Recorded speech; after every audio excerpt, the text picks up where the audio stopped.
Okay, good morning, everybody. We're here for our weekly Marion County Board of Commissioners meeting. It is Wednesday, February 28th. Ooh, we got one more day. It's leap year. Don't look so tired. I know you are. You've been working hard. 2024, we're here in the Senator hearing room at 9 o'clock in the morning. And as always, we start with the Pledge of Allegiance, if you'll join us. I pledge allegiance to the flag of the United States of America and to the republic for which it stands, one nation under God, indivisible, with liberty and justice for all. No need sign up for public comment, so I just want to say, thank you for being here this morning, bright and early, because I know how hard you've been working. Thank you. And the legislative session is trying to kill me. Yeah. Well, been there, done that, and still do it with you in some ways. But last night we had SWAMAC, so I was here till almost 8 o'clock, and I was wondering what that was, that group that was having dinner upstairs? Solid Waste Management Advisory Committee. Okay. And you and Commissioner Willis graciously appointed me as the Yes, we did. the whatever you call The it. trash handler. Right, it's perfect. And they were discussing really interesting things. And Jan, good morning. Good to have you here. It was really interesting. I didn't know this, but they all got iPads, and they had bright yellow, almost gold-like. You know, I was looking for the green, and I said, you know, those aren't really good. They should be orange and black. That's right. And they all got iPads so that they could communicate with each other and keep their notes, etc. And I thought that was really interesting, so that our SWAMAC committee is going paperless. And I know that that's a movement that we've gradually moved towards, but they did a good job last night, and it was great to be there. So for me, I still like to cut trees, Yeah. as proof to my packet today. Okay, well, I'm. Look at this. Not me, mine's on my computer. Okay, so I know we got a long day and we have two public hearings, and I want to just make an announcement. If anybody is here for the public hearings, we will start those after our board session is over, or 9:30. So at 9:30, if we go over 9:30, we won't start those public hearings till the board session is over. Okay, so we have a first thing up. We have a presentation from Eric, I believe, and Kelly from SEDCOR. Welcome.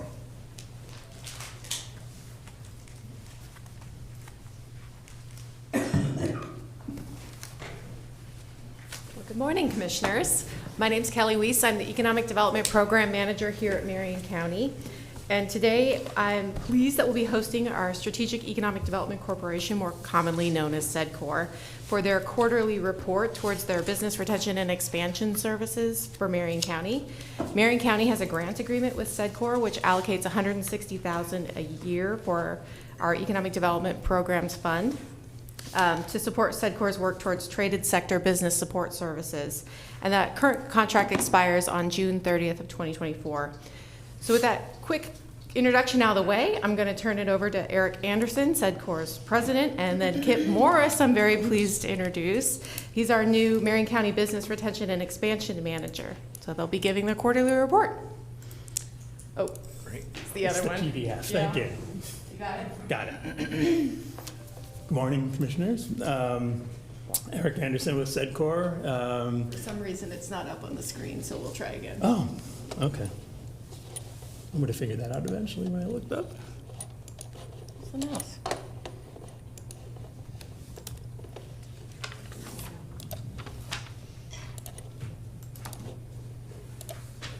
Oh, there you go.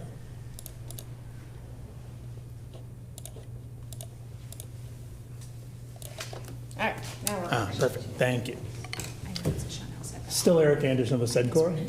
Thank you, Kelly, for the help. First and foremost, I'm happy to introduce Kip Morris, our new Business Retention Expansion Manager for Marion County.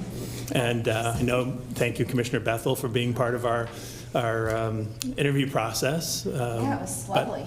I'd like to give Kip a couple minutes just to introduce himself and talk about his background. We're really excited to have his skill set come into our organization. As you know, we had some tough shoes to fill, and I think we've found a really good candidate and good team player with us. So the microphone might need to be turned on and for sure pulled to you. I think it lights up red when it's on at the top, or maybe not. Maybe just do a test.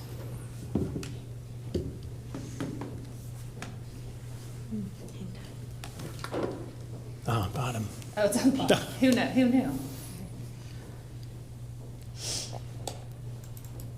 There, it's on. No. Great. It's for all the people on TV to hear you. Good morning. Thank you for having me.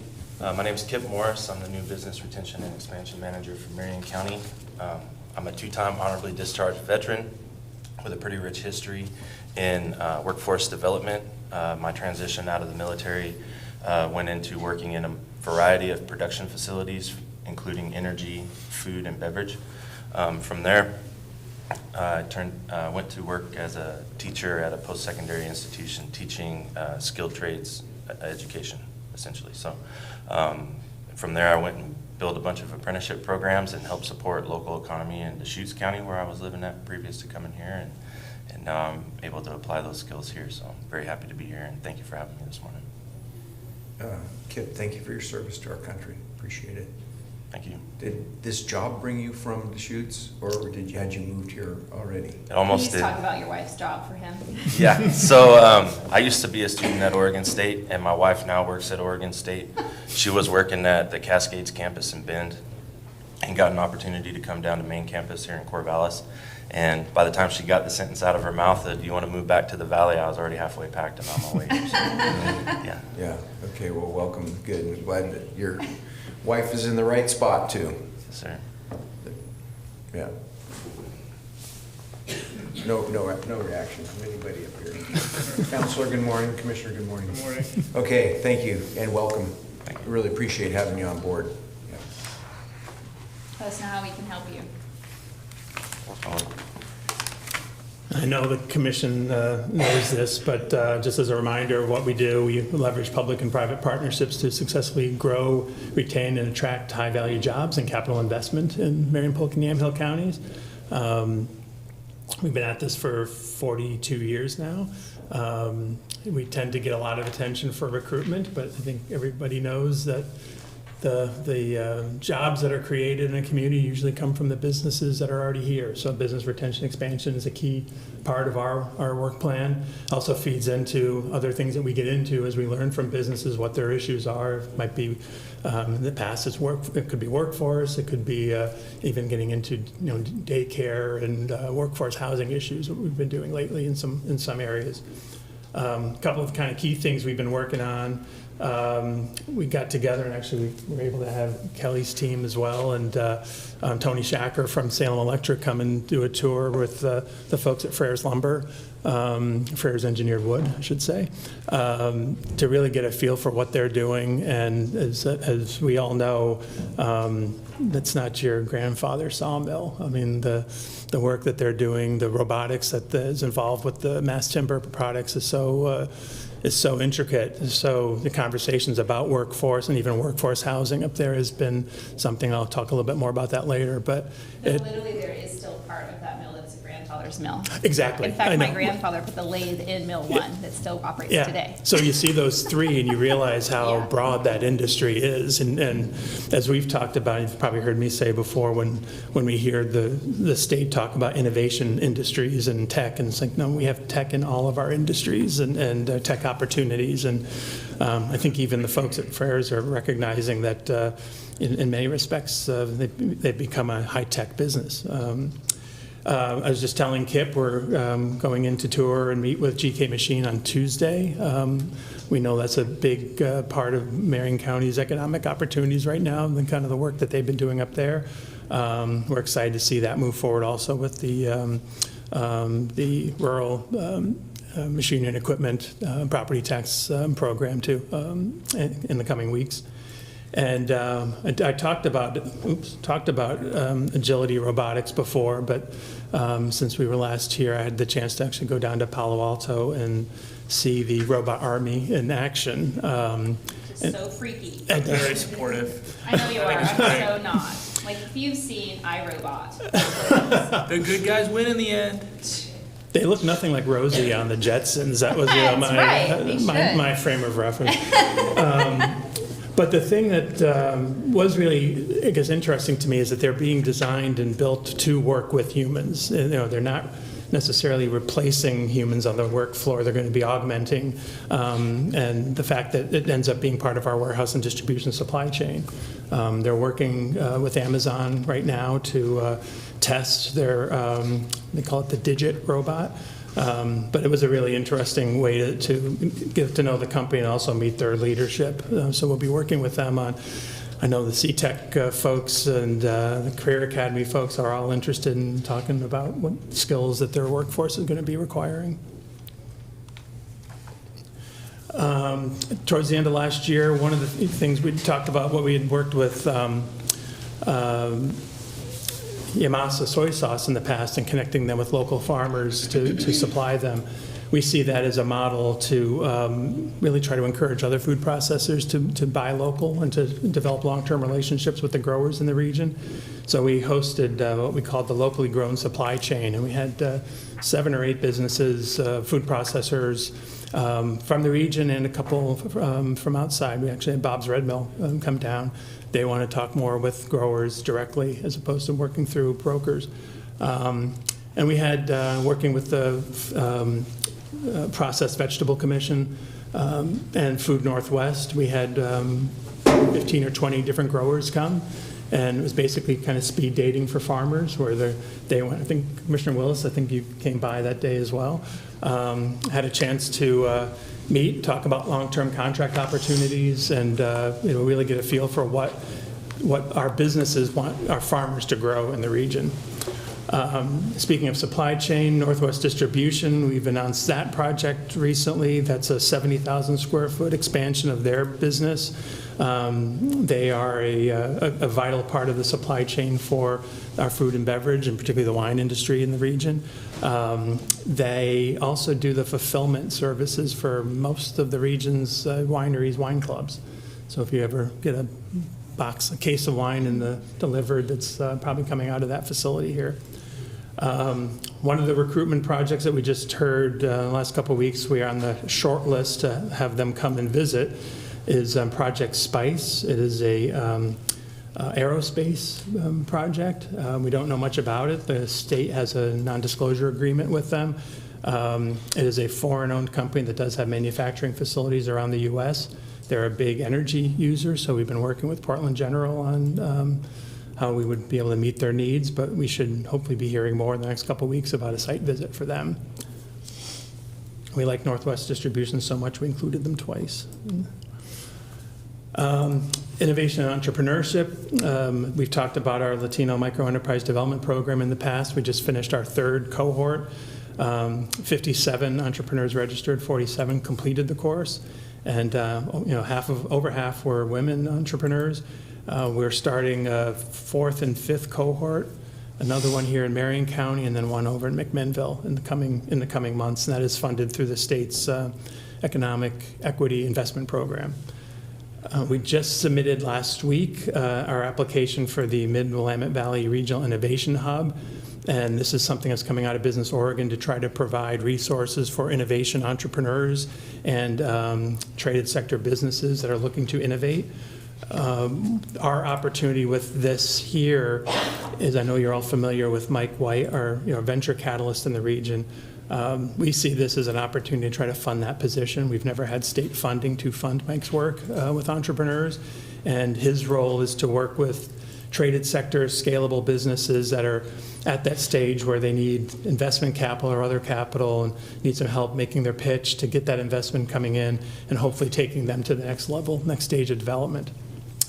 Also, speaking of Mike, I included a photo here. Mike was awarded a Catalyst Award, as they called it, at the Oregon Entrepreneurs Network annual meeting up in Portland. So it was nice to be there to support him and his wife when they're up there with the spotlight shining on them, because we really have been doing some great work in our region.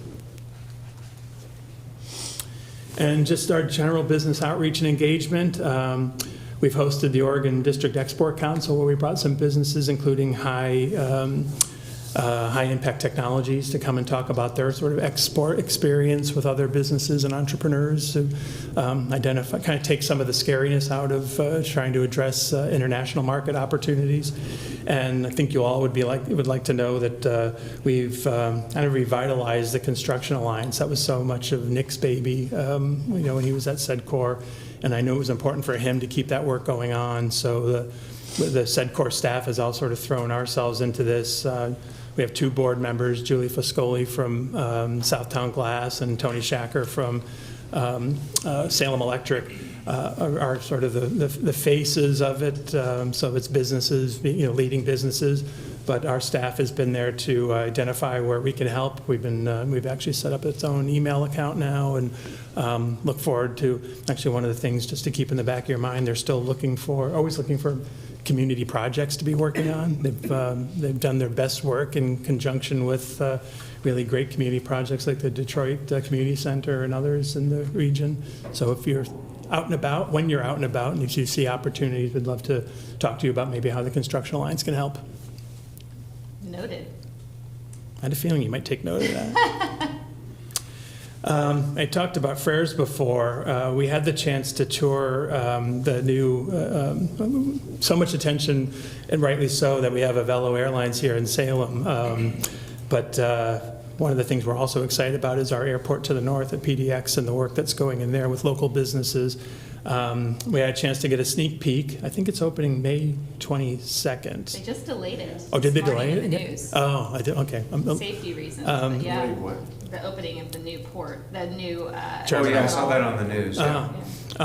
Because I'm curious, their plan is to basically close it for like 2 hours and reopen it like at 4 a.m. It will be at the new terminal, and they'll close off what's been the terminal. So, but at any rate, 9 acres of the ceiling is Freres Wood Products. And when you start talking about technology, the port staff, you can point to a certain portion of that ceiling, and they can tell you what forest that wood came from.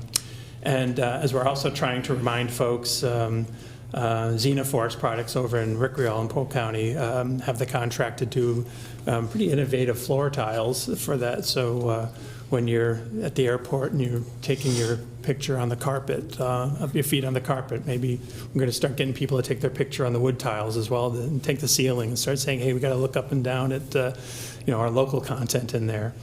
One of the things that's coming out as part of this engagement with the Port of Portland is that they've got this project at T2. It's a mass timber innovation project that they've been working with many mass timber companies around the state, including Freres.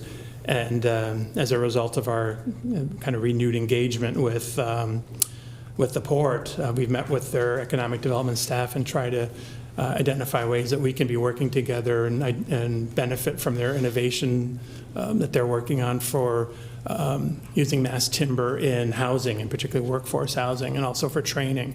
And I think there's some potential opportunities to maybe look at a project in the canyon with some using mass timber for workforce housing. I know that's been something that's close to the heart of Freres Lumber, Freres Engineered Wood. And just also as a highlight, coming up our March 19th Ag Breakfast at the Mount Angel Fest Hall. And we also do have a Polk and Yamhill County taking place on March 14th at the Eola campus in Chemeketa.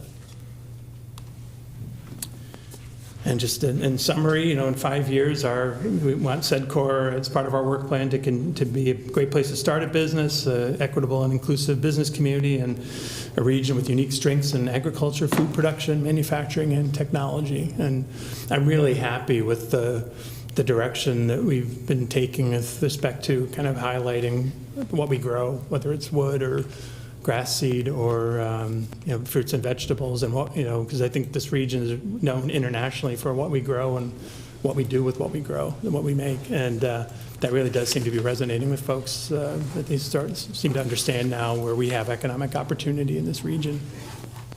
Happy to answer any questions. Questions? Either one? No, now I just feel like I have to go get a project for them, which I'll eagerly go figure out. Well, I just wanted to say thank you for SEDCOR and obviously your predecessor in the rural tax deferral or abatement program that you have used, taken advantage of. We're the only county, I believe, still to this day that has implemented that. And, our economic development staff and even previous staff worked really hard to get that. And it's, great place to open and develop a business. And that one thing is so good to offer to our existing businesses to say, we want you to stay here. And it also is another tool to attract maybe somebody that's looking for a larger space or to move.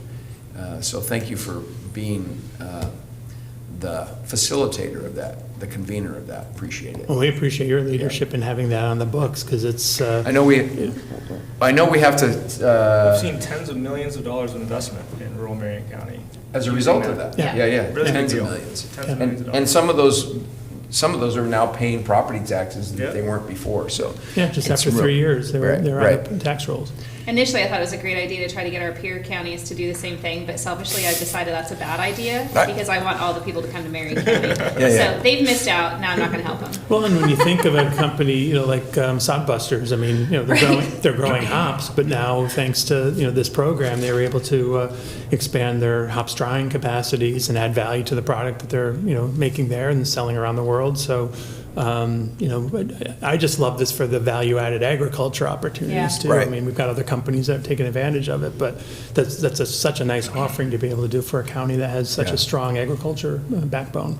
And I'll never forget, Willamette Valley Vineyards had expanded, I think they put $6 million into it, and Jim Burnett calls me and says, I need you to have lunch, because he had his property tax statement, and he's going, my property taxes just went up, and we haven't even started yet. And that was the start of that whole Yeah, thing many yeah. years ago, so great, appreciate it. No, Kip, welcome. thank you. Yeah. Just as an afterthought to the Construction Alliance desire to be a participant, Kevin, you might want to get them connected with our future parks plan.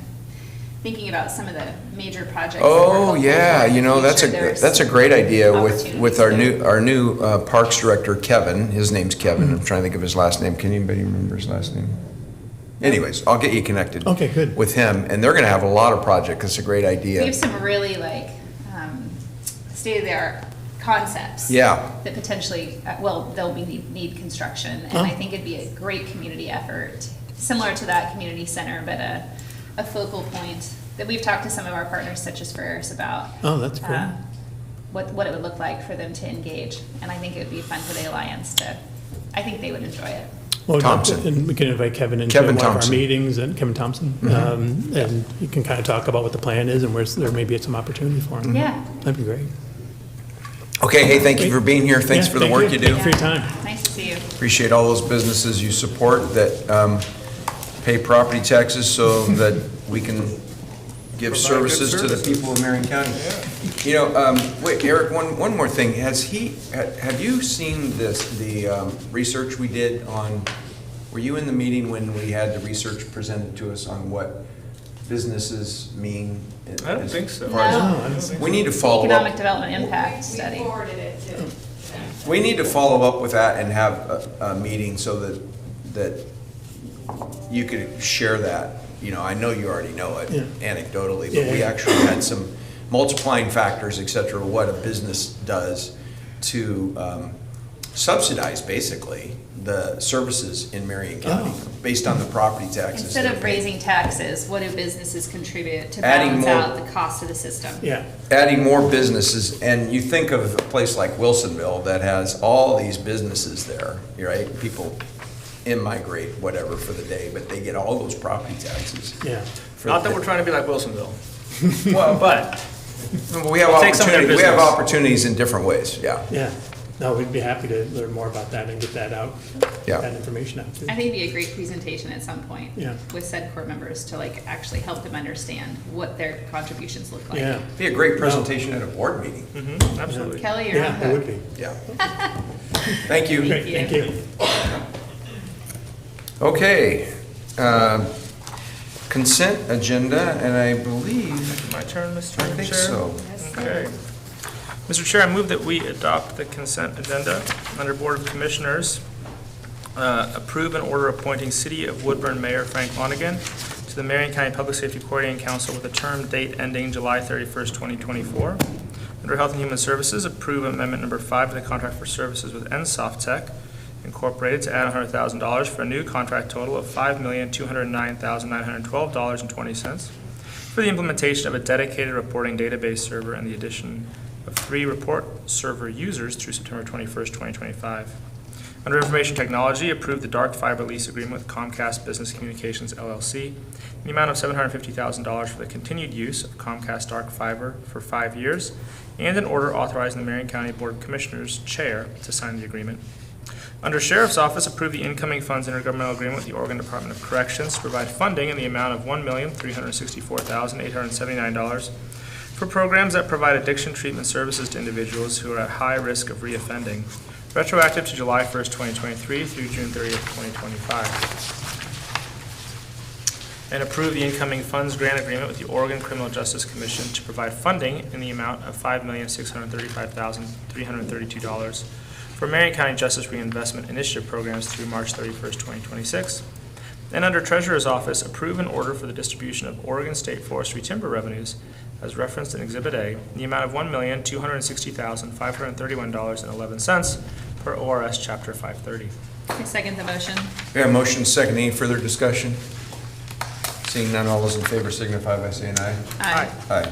All right, consent calendar is done. First item under action is Community Services. Consider a resolution to approve Marion County 2024 Economic Development Program 5-year strategic plan. It's a Community Services Economic Development Day. Right, that's the day. Well, hello again. Just for the record, I'm Kelly Weiss, the Economic Development Program Manager here at Marion County, and I am super pleased to bring to you our new proposed Economic Development Program Strategic Plan. So this plan is intended to set guidance for the program's mission and goals and objectives and our high-level strategy for the next 5 years. So we're planning for fiscal years 25 to 29 with this new strategic plan. In July, we hired Better City to assist the county in the development of the new plan. Better City works with local governments throughout the country to develop strategic plans, feasibility studies, and project implementation services. So I'm really pleased to introduce Eric Gibson. He's a director at Better City, and he's going to be leading us through today's presentation. Thank you very much, Kelly, and Welcome, good morning, Eric. Commissioners. And just introduce yourself for the record. Yeah, so my name is Eric Gibson. I work at Better City. It's an economic development advisory firm. I've been working at that company for about 7 years, and I've been very grateful. This is my second time working actually with the county. We worked previously with Detroit and Gates for some of their redevelopment and community visioning post-fire and post-pandemic. So really grateful for the opportunity to work with the county again.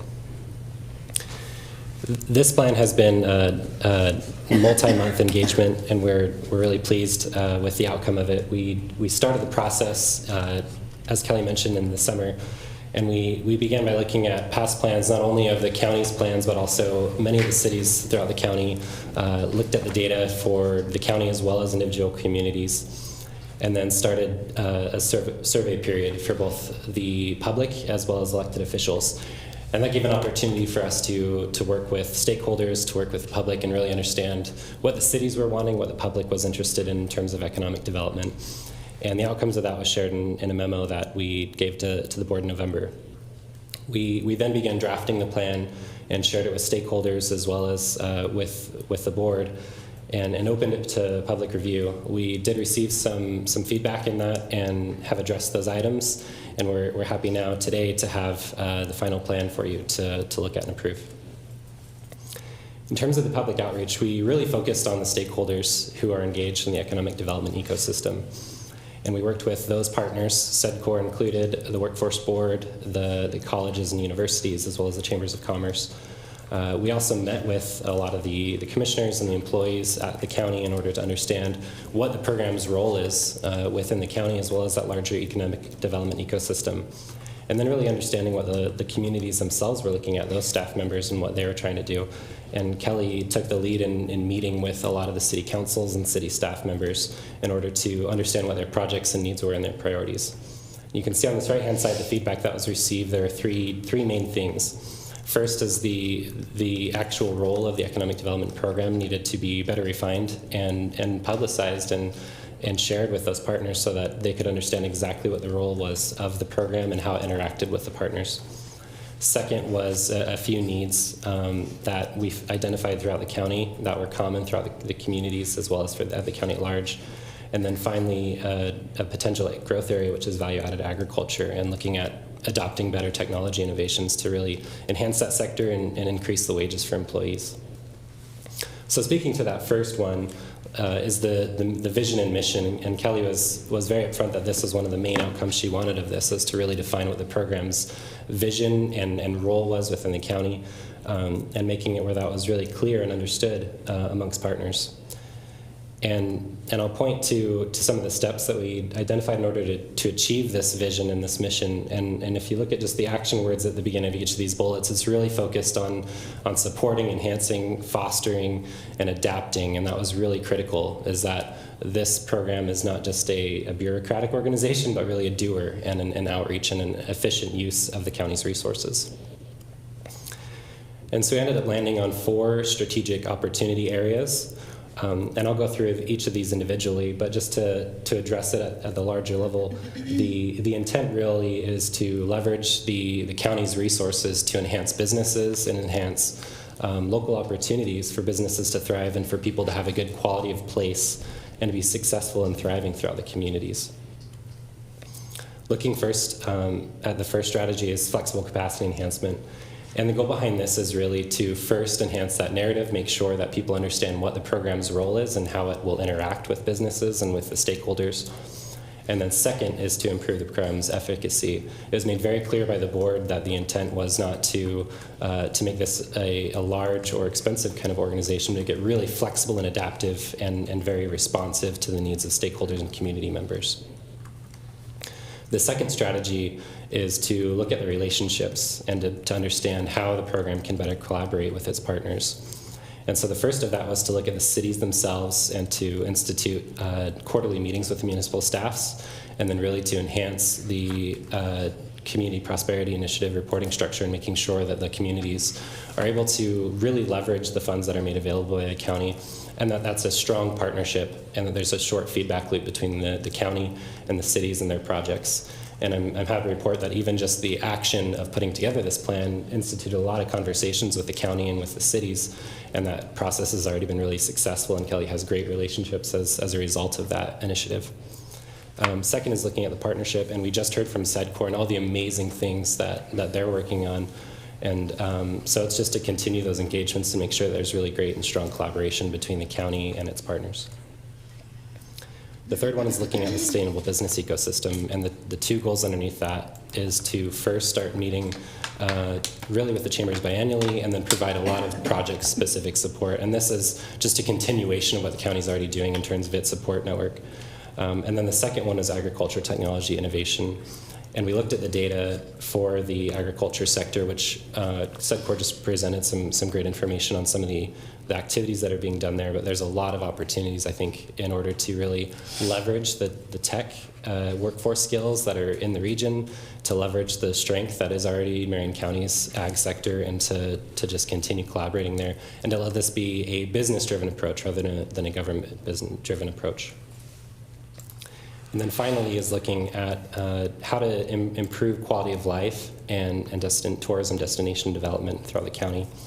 And so that first one, the activity centers, is really focused on trying to leverage the sense of place and make it where each of the communities has a defined downtown, and then you have a good mix and agglomeration of civic, housing, workforce centers, that all of those can come together and people can know where their downtown is and feel a sense of pride in knowing what their downtown looks like and feels, and having that be a unique characteristic for each community. Second is looking at destination development support, and that is to really leverage the county's resources and skills in order to improve recreation and tourism assets throughout the county, and making it where Marion County is a better destination location. A lot of people travel through Marion County on their way to other parts of Oregon, but really enhancing that destination and making it where Marion County is a strong destination in and of itself. And then finally, infrastructure, which was absolutely the number one of all the cities, is that they want support on infrastructure development. And the county's well positioned. That's one of its key roles, is to be the intermediary between the state and the local governments to really provide funding and resources and support for all of that. So I'd be happy to answer any questions that you might have regarding the plan. That's a nice picture. Questions? Comments? A lot of work went into this. Thanks for being here to present it, Eric. I know Absolutely. we've had a lot of input and a lot of opportunities to comment on it, and really appreciate the last bullet that you just showed about infrastructure development. You know, I'm thinking, and I'm not going to date myself, but as a kid, cities used to build all the roads and do all that stuff, and businesses just came in, and now we got to help them, you know, where we can. So appreciate it. That's really important. If we do the right things, then businesses will be able to survive. So thanks. All right. So I think we need a motion to approve a resolution. Consider a resolution to approve. Adopt a resolution, I guess. I move to approve a resolution for the Marion County 2024 Economic Development Program 5-year strategic plan. The second motion. Motion and a second. Any further discussion? Hearing none, all those in favor signify by saying aye. Aye. Aye. Aye. All right. Now we just got to follow the plan. Yeah, we have a plan, and thank you so much for your support through the whole process. I appreciate it. Yep. Kelly. Appreciate your work. Okay. We will go to the next action item, which is Health and Human Services. And we're going to consider reading the title for, consider the first title reading of an ordinance to amend and certify the Marion County Ambulance Area ASA Plan as shown in Exhibit B. Why do I think we've been working on this forever? Because we have. Oh, okay. I'm so sorry. We're back. No. You're gonna be sorry. No, and we're You wanna not be done. done? We won't be done today either, so we'll be back.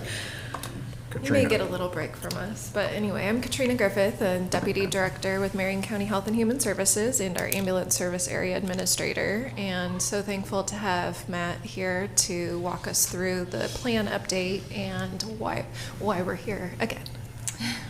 Morning, Matt Duvenheim, work with the Ambulance Service Area Plan and the Advisory Committee. And this morning I want to talk about an amendment, two things, the map change that we previously made and was in the plan and adopted spring 2023. After some review, the emergency medical services and fire didn't match up as dispatched from the same agency. So we met with Turner Fire and Salem Fire, and we agreed that we needed to revert back to the way it was.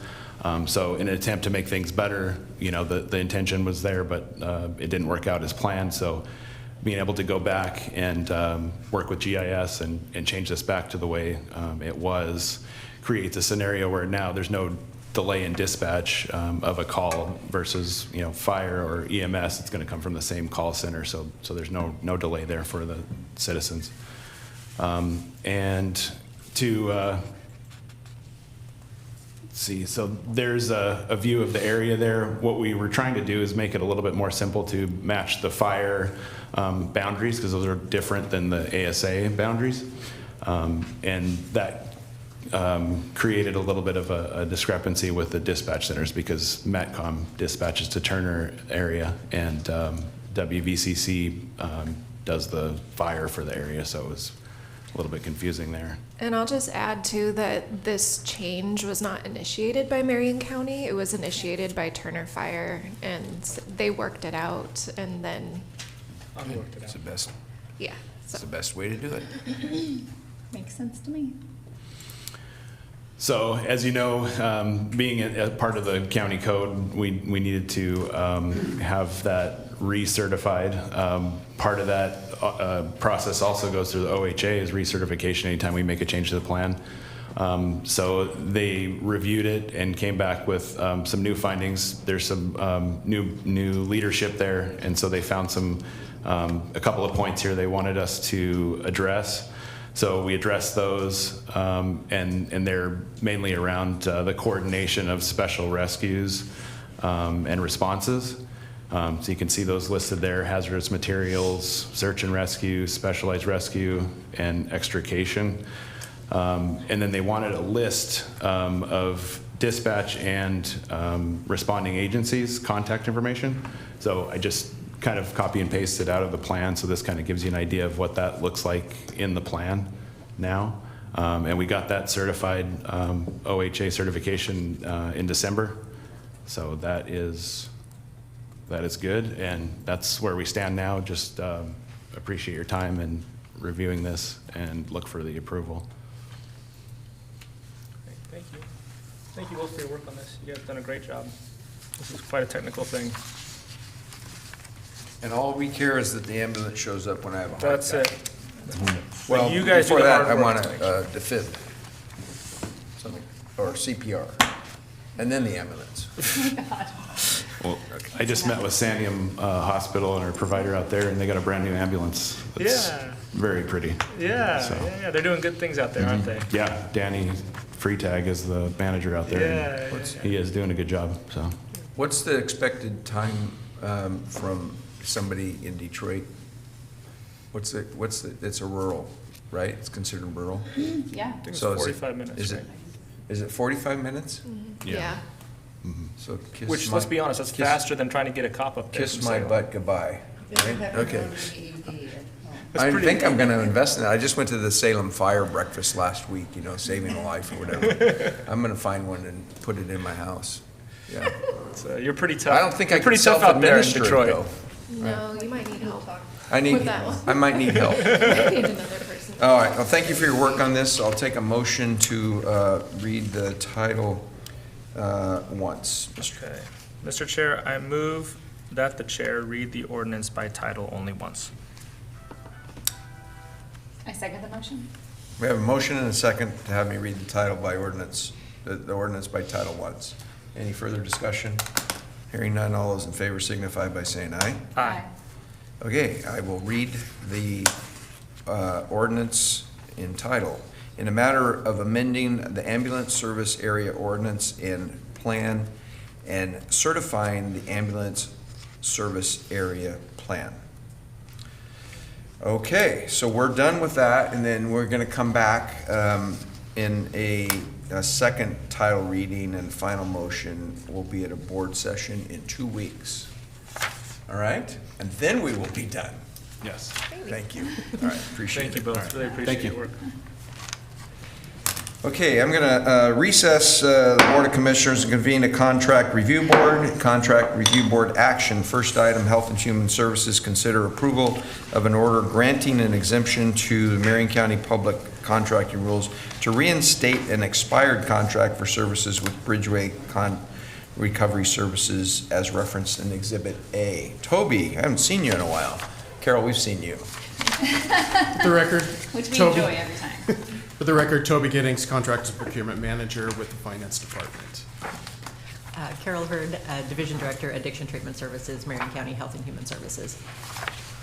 So due to a variety of different circumstances, our contract with Bridgeway expired, and it has gone beyond the number of days that our Marion County rules allow us to reinstate without coming and asking you for an exemption to Marion County Rule 10-0570. So we're coming here to ask to reinstate the contract so we can pay for services rendered through the end of the calendar year of 2023.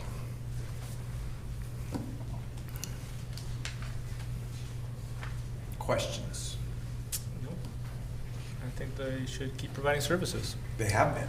I think we should pay them. I think we should pay them for the services they they've provide. been providing. They will stop providing services if I we guess don't the pay only them. question I have is if we shored up the challenges that you state existed in order for this expiration to occur? So, great question. We actually met with Health and Human Services yesterday, And we actually, not just for the first time yesterday, but this has been an ongoing problem year after year because everything is a flow down from our agreements with the state. Yeah. And so rather than continuing. So it's really the Oregon Health Authority's fault. I'm happy to say it. Correct. Good. So rather Perfect. than continuing the madness, we're going to do a new approach Okay. that doesn't have everything fail every time something from OHA ends. Or just gets held up because they can't decide how to do their Correct, job. because it's not fair to the end users Right. to not get paid because something happens at OHA. Ultimately, it's harm to our public. That's So unacceptable. we are taking a different approach so people don't suffer because things out of our control Okay. Great. don't happen. Thank you, Toby, for clarifying that it was not you. It's okay. Yeah, mistakes happen. Let's just except get it for- done. This is just ridiculous that we have to go through this all the time with them. Totally agreed. Yeah, well, I look forward to your new process to avoid it. So you'll be seeing us again when we come forward with that new process. Great, I look forward to it, seriously. So do you need a I do. motion? Yes, thank you, I Commissioner. move to approve an order granting an exemption to the Marion County Public Contracting Rules to reinstate an expired contract for services with Bridgeway Recovery Services as referenced in Exhibit A. I second the motion. I have a motion and a second. Any further discussion? Hearing none, all those in favor signify by saying aye. Aye. Aye. Aye. Okay, so that motion passes. I am going to adjourn the Contract Review Board and reconvene the Board of Commissioners. And we need to take action on an item. Consider approval of amendment number 2 of contract for services with Bridgeway Recovery Services, Inc. to add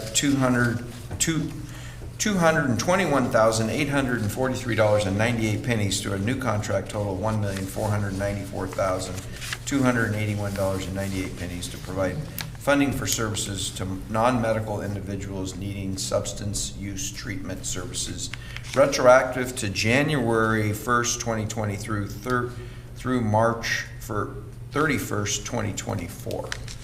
Carol, Good morning, Commissioners. we get to see you again. Yes. For the record, Carol Hurd, Division Director, Addiction Treatment Services, Marion County Health and Human Services, and I am here today requesting approval for Amendment Number 2 to our contract with Bridgeway Recovery Services for substance use disorder services provided to uninsured individuals. These services that Bridgeway provides range from detox to outpatient substance use treatment, including individuals completing DUI treatment services. This funding comes to us, as Toby mentioned previously, it comes to us through our IGA with Oregon Health Authority. And this funding is actually a result of Amendment 11. And Bridgeway receives reimbursement for those services through invoicing they provide us once those services have been rendered. Do you have any questions? I don't have any questions. This is what we just talked about. Yeah, you want a motion? You bet, thank you.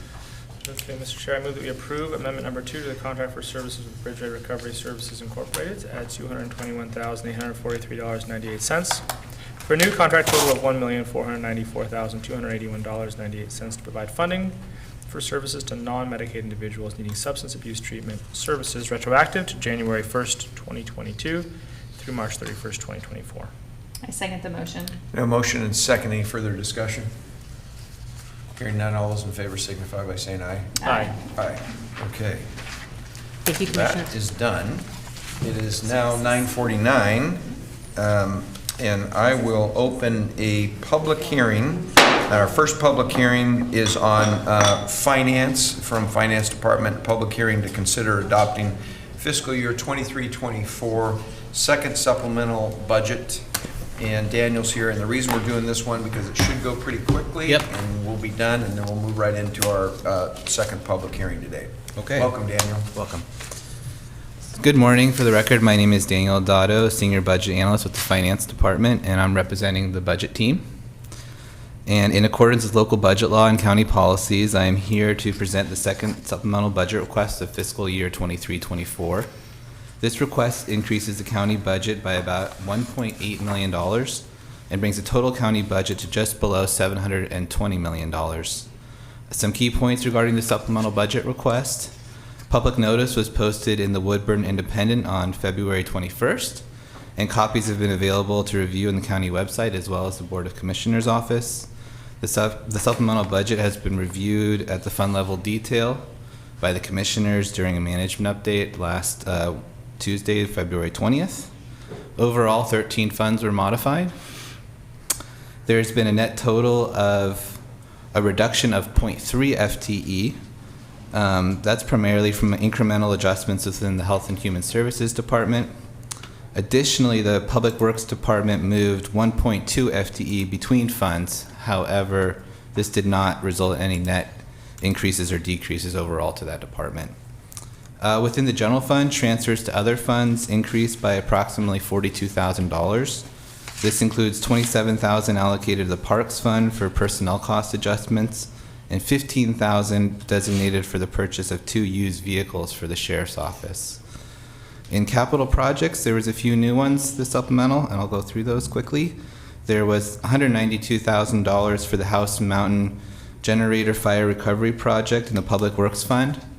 That was for covering costs related to structure and equipment replacement following a generator fire last September at that site.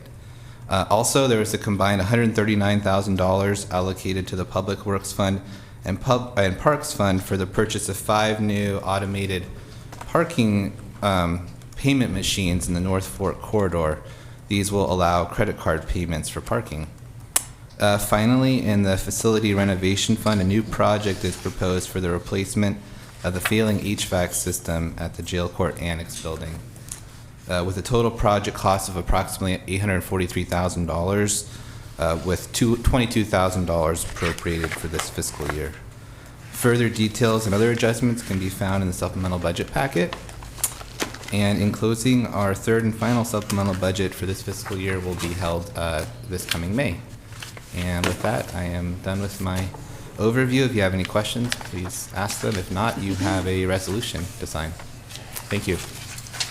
I don't have any questions. No. Okay. Thank you, Adam. Okay, for your thanks. work.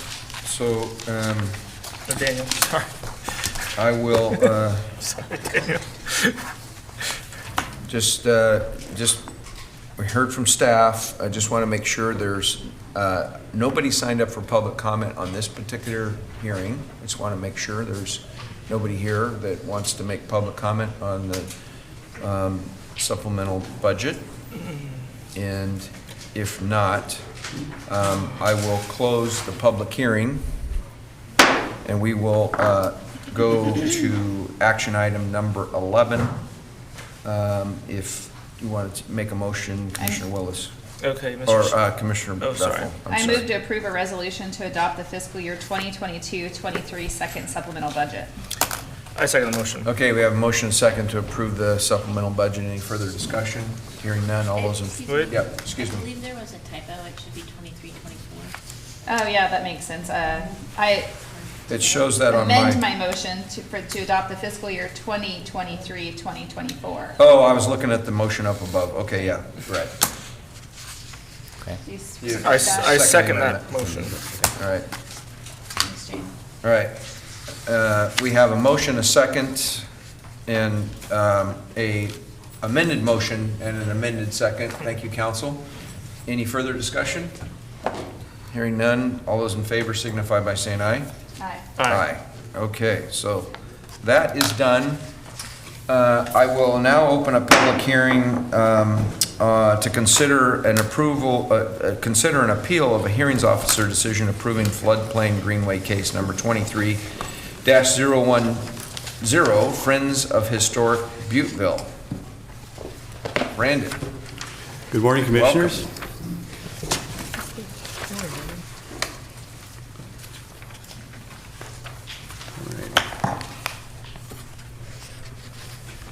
For the record, Brandon Reich, Marion County Planning Director. I will keep my summary short this morning and be available for any questions. Floodplain Greenway Case 2310 pertains to a permit application for installing a gangway and dock at Butteville Landing in the public right-of-way within an acreage residential zone situated in the 10700 block of Butte Street Northeast. Staff recommended approval to the hearings officer, who conducted a public hearing on August 17th last year. The hearings officer approved the request subject to conditions. Subsequently, the decision was appealed. Applicants raised concerns regarding the compatibility of the proposed use with surrounding uses and whether the applicants have obtained or can obtain the required permits for the development of the use. Appellants also raised additional concerns related to the availability of the staff report, the notice of hearing, and documents in the record. These concerns, of those last three concerns, have been resolved as a result of the board holding this hearing. So with that, I'm available for any questions you may have. Mr. Chair, I have a question. Yeah, Commissioner Willis. Just before we get into all this, the Willamette River. If I'm in the middle of the Willamette River, who owns that river or that property? I may ask a little help from legal counsel, but navigable river is regulated by the state of Oregon. So the Division of State Lands and the Army Corps of Engineers regulates the development. I believe it's owned by the state of Oregon. Is that right? So once someone steps inside the water of the river, that's owned by the state of Oregon. Is that Everything right? below the high water mark of a navigable Everything stream. below the high water mark of a navigable river is owned by the state of Oregon. Is that correct? Correct. Okay. Thank you, Mr. Chair. It's probably, excuse me. Let me just go over the rules of this public hearing first. I want to make sure that everybody understands. We're going to go through a staff report, which is what Brandon just did. Then we're going to have the applicant come up to allow them to present, and then we'll have testimony, other support with the applicant, and then we will have testimony in opposition, and then we will ask staff to come back for further questions, and the chair will probably, I'm going to limit testimony to 3 minutes in either support or opposition. And please do not speak from the audience. You will need to come up, and if you're not signed up yet, you can still sign up to testify in support or opposition. And when you come up, then you can ask the questions, and we will clarify those questions. Okay. I do have actually a question for staff. Yeah, and I think you've got your question answered. I got my question answered. Okay. Thank you, Mr. Chair. Thank you. So, Brandon or Cody, we received some public comment in the last 24 hours, and there was a statement in one of the items of comment that states, in addition to the piece of property is approximately a ½ acre, and Marion County requirements stipulate that a park property needs to be at least 5 acres. Is this application stating that they're requesting this gangway to be a sited park? No, this is intended to be an access to the river. Thank you. Okay. Anything else from staff? Nothing, thank you. Okay, good. So we will ask the applicant to come up and make their presentation.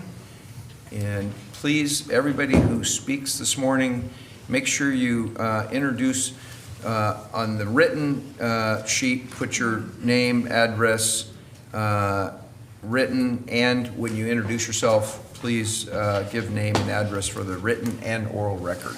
Thank you. Good morning, Commissioners. Morning. For the record, my name is Jamie Housley. My address is 1211 Southwest 5th Avenue, 27th floor, Portland, Oregon, 97204. I am the attorney representing Friends of Historic Butteville. For the record, would you spell your last name for me? Howsley. Thank you. With me is Ben Williams, who's the president of Friends of Historic Butteville, and will also present here in a little bit. But just to recap the history here, the board first approved this application back in 2021. The opponents then appealed that approval to LUBA, which agreed with the county on several issues, but remanded the application back to the county regarding a question as to who could sign the application for a project in a public right-of-way, and regarding also what an engineer must certify about the level of the floodwaters.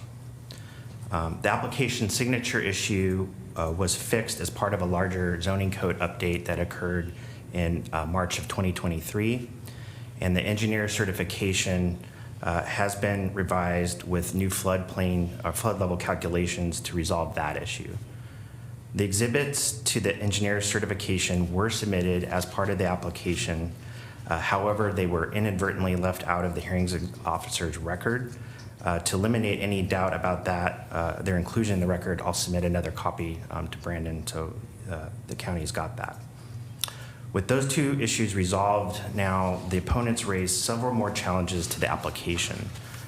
These are addressed in a letter that we will be submitting today, and I'm not going to take the hour necessary to kind of wade through every single issue that they raised, but that letter does rebut all of those challenges.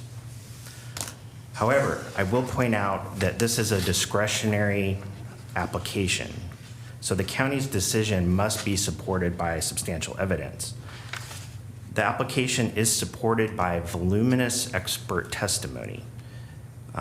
This includes our engineer's report and comments from numerous public agencies outside of Marion County, including the National Marine Fisheries Service, the United States Army Corps of Engineers, the Oregon Department of Fish and Wildlife, the State Historic Preservation Office, the Department of State Lands, which addresses why we need a water permit, the Oregon Marine Board, and of course, Marion County's own Public Works Department.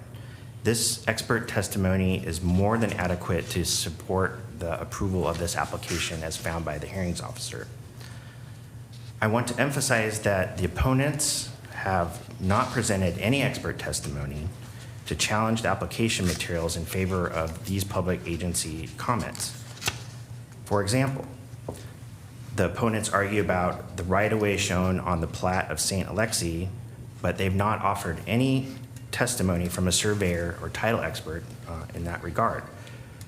They also argue about fish habitat, but also lack expert testimony from a fish biologist. They argue about flooding, but lack testimony from an engineer, and so on and so on and so on. In other words, there's no substantive force behind their arguments. Therefore, their arguments do not provide a legal basis to deny this discretionary application. So with that, if there's any questions specifically, I'm happy to address them now, or perhaps we can let the opponent speak and have an opportunity to rebut that. But I'm going to hand Brandon copies of our letter dated today, as well as the written comments from DEQ, Oregon Marine Board, the Department of Fish and Wildlife for that record submittal. And with that, I'll turn it over to Mr. Williams.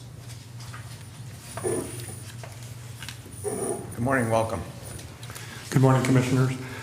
For the record, my name is Benjamin Williams, 23013 Erie Lane Northeast, Aurora, Oregon 97002.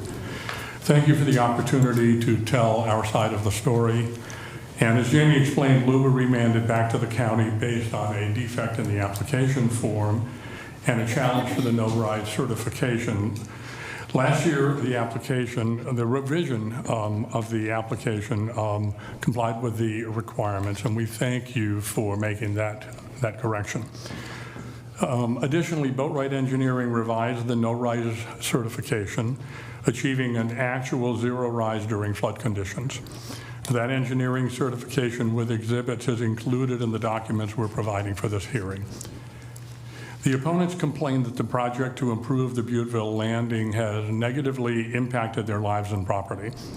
They implied that until we ruined it with county approval, it was a pristine and little used right-of-way between their properties. That was not the case. The Butteville landing was always used by the public, and in 2017, restoration work began as part of a memo of understanding with the county. Prior to that, there were only a couple of dirt trails down to the river, as the poster on the left, the 2017 poster shows. The landing being filled with down timber and essentially being a giant hazard. It was inaccessible to many, and the county wanted to partner with a nonprofit to improve it, to improve public access to the Willamette River at this historic site. The restoration included removal of invasive species, slope stabilization, installing a road-grade concrete road to serve as a sidewalk and emergency vehicle access down to the river, replanting with native species, and installation of historic signage. This, on the right, is what it looks like today. The opponents allege that the Butteville landing is inadequately maintained by a nonprofit made up of incapable old people. They have been claiming these very same things, impacts on their lives, since the first appeal hearing in 2020. Last August at the hearings officer hearing in this room at this table, as part of the staff report, Lindsay King testified that she had visited the site 2 days prior and observed that it was in good condition and well maintained. Another way to assess the situation, the current situation, is that what the lengthy appeals have done is create a 4-year test period during which the record demonstrates that none of the dire predictions the opponents have made at the outset have come to pass. We collect and document garbage from 2 garbage cans weekly, and during only 2 weeks of the year, holiday weekends, did more than 1 full garbage bag accumulate. That demonstrates this is a low usage and low impact site. The sheriff's office has no record of complaints or incidents reported last year. That was part of our hearings officer testimony. The Butteville Landing is in good condition, as the photos from earlier this month show. The public does visit the site, as they always have. This application is for an allowed use, one that is fully compliant with county, state, and federal requirements. The project was reviewed and favorably commented on by DEQ, Department of Fish and Wildlife, and the Marine Board, as Mr. Housley pointed out. It has been approved by SHPO and received a DSL and Corps of Engineers dock permit. The stormwater management and dock were designed to National Marine Fisheries Service standards and received NIMS approval consistent with their salmonoid stream requirements. As I said previously, the no-rise certification has been updated to assess 0 rise during a flood. All of these approvals are included in the exhibits we submit to you in support of this application. So we ask that you deny the appeal and allow the project to proceed. Thank you. I'll take any questions if you have them at this time, or if you prefer to hold them for later in rebuttal. Commissioners, any questions for either? This time. Okay. Thank you. Thank you. Okay. I have 1 individual signed up. That's you, Ben. You're done. Got it. Okay. I will ask, is it Bob Steringer? Mr. Steringer? And it looks like you have another, you're going to come up together with Eric. Yes, please.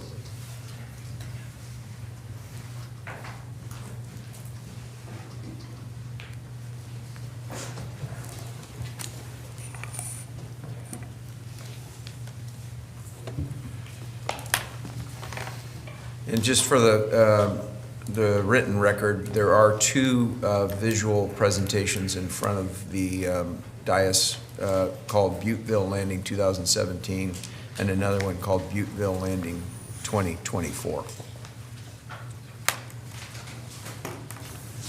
Welcome. You know the rules. Good you're here. Good morning. Yeah. Good morning, Chair Cameron and members of the Board of Commissioners.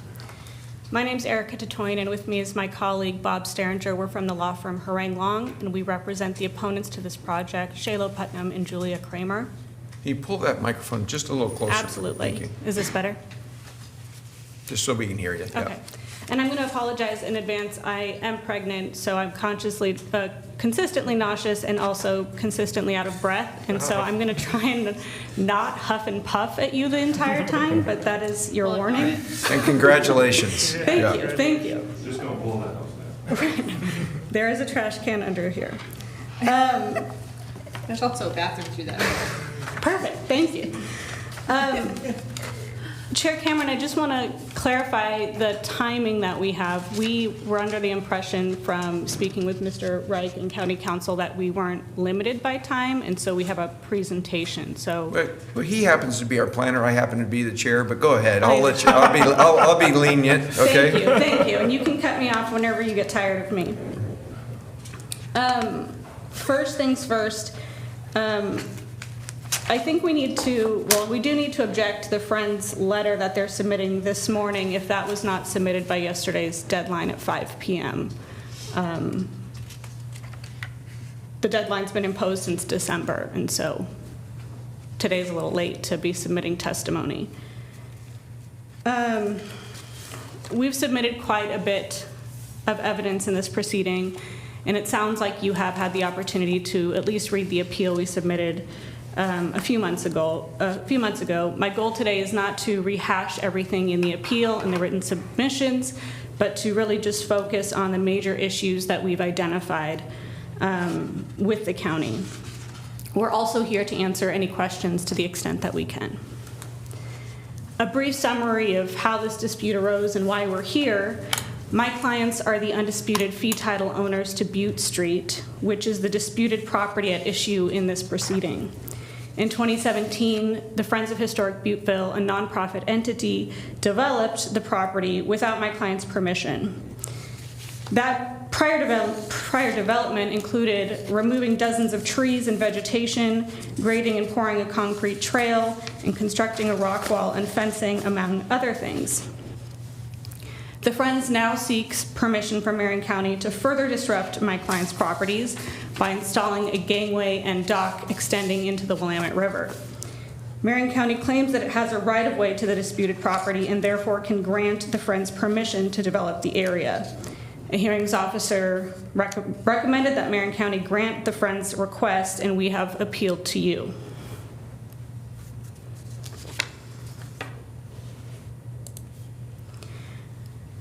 A brief roadmap to frame what we're going to be talking about this morning, if you'd allow. I'm going to start with talking about 5 preliminary issues, the record on appeal, the burden of proof, and some facial deficiencies with the Friends application, ownership of this property in particular, and the Friends' prior restoration work. I'll then spend just a few seconds talking about Marion County's comprehensive land use plan before talking a little bit about each of the criteria. I'll then pass the microphone over to Bob to talk about some private property issues. As I said, the record on appeal is voluminous. The opponents have submitted 5 different letters and submissions with the county. Included are 89 exhibits, 20 of which are video exhibits, which we submitted via DVD per the county's request. We've been assured by Marion County Assistant Legal Counsel that you will have access to the videos, so I strongly encourage you to view them if you haven't already. The videos are just a few examples of the issues that my clients have been dealing with on a daily and nightly basis.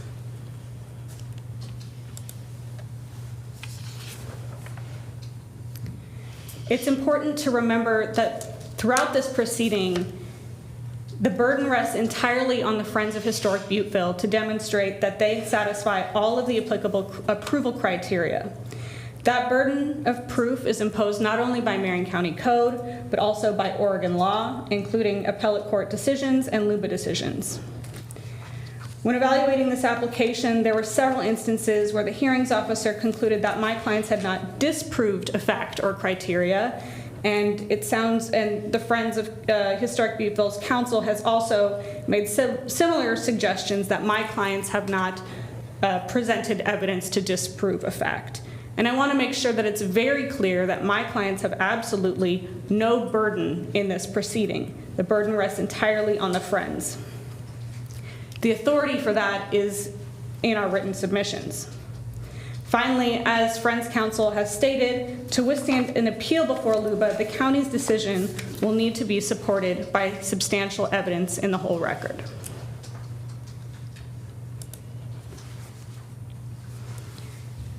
Before getting too deep into the weeds, I'm going to talk about a few reasons why the Friends application is just facially deficient, meaning just on its face, without analyzing any of the criteria, these issues required Marion County to reject the application. The application itself says that it must be submitted with a copy of the officially recorded title transfer instrument, deed, warranty deed, or contract showing the legal description for the parent parcel. No such document was included with the Friends application. Marion County's Planning Division says that it won't accept incomplete applications, but so far, this application has not only been accepted, but has been approved at every stage. The second issue has to do with a signature requirement. This is an application for a conditional use permit. To the extent that Marion County believes it holds an easement over the disputed property, which would entitle it or the Friends to develop the property without my client's approval, Marion County Code requires that the application be signed by an authorized agent of Marion County. No Marion County official has signed the application. LUBA has already reversed a decision of Marion County for the same application and the same applicant for failing to comply with the code's signature requirements. Here we are again 3 years later, and the application still lacks the required signature for approval.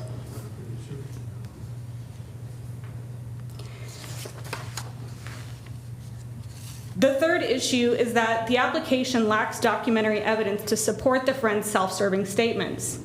There are many instances in the Friends application where they say that a criterion is met because someone else said so or because they have permission from another entity.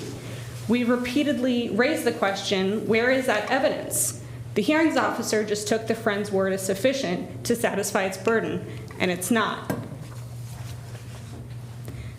Friends Council just said that they did submit expert testimony in the record to support the criterion.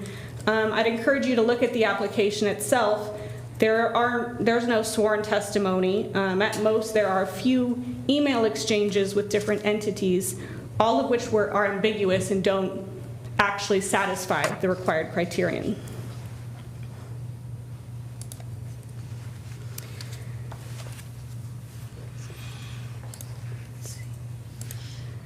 Just to orient you to what we're talking about if you're not familiar, on this slide is a picture, a Google image, an aerial view of the property. Down here is the Butteville General Store, which is operated by the Friends of Historic Butteville. This is the disputed property as it looks today. Julia Kramer's property is down here, Shayla Putnam's property is here, and Cheryl Mazel's property is over here. I'll remind you that the parties are all involved in litigation in Marion County Circuit Court about their rights to the disputed property. In connection with that litigation, we've received response to requests for admission, and we've attached those responses to the appeal and have asked that they be included in the record. The first dispositive issue in this case is that Marion County does not own the disputed property.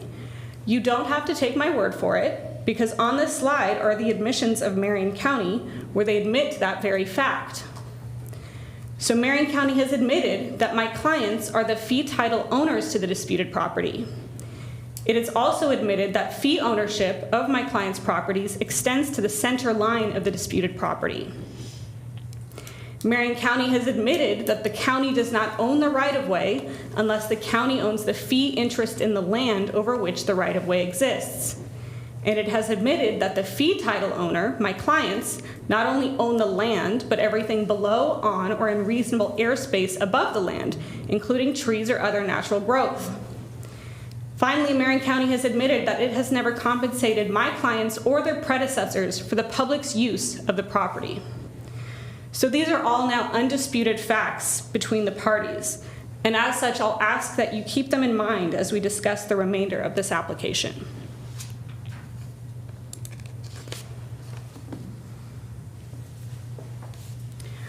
On this screen is the only basis that Marion County has pointed to when asked what right it has to grant the Friends the right to develop the disputed property. And again, to orient you just a little bit, we're talking about this strip of land right here, Butte Avenue. This is Ms. Kramer's property, Ms. Putnam's property, Ms. Mazel's property. To provide just a little bit of historical context, the site was once a private commercial dock in the mid to late 1800s. That commercial dock operated until 1908, and then it wasn't used any longer because railroads were introduced and it wasn't needed anymore.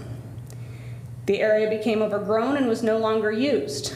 That is until 2015, 107 years later, when Mr. Williams, president of the Friends of Historic Butteville, requested that Marion County add a new park to the site because the park would supplement the Butteville store, which is struggling, because the community needs a park, and because the county doesn't have many parks in the northern part of the county, so this would be a nice addition.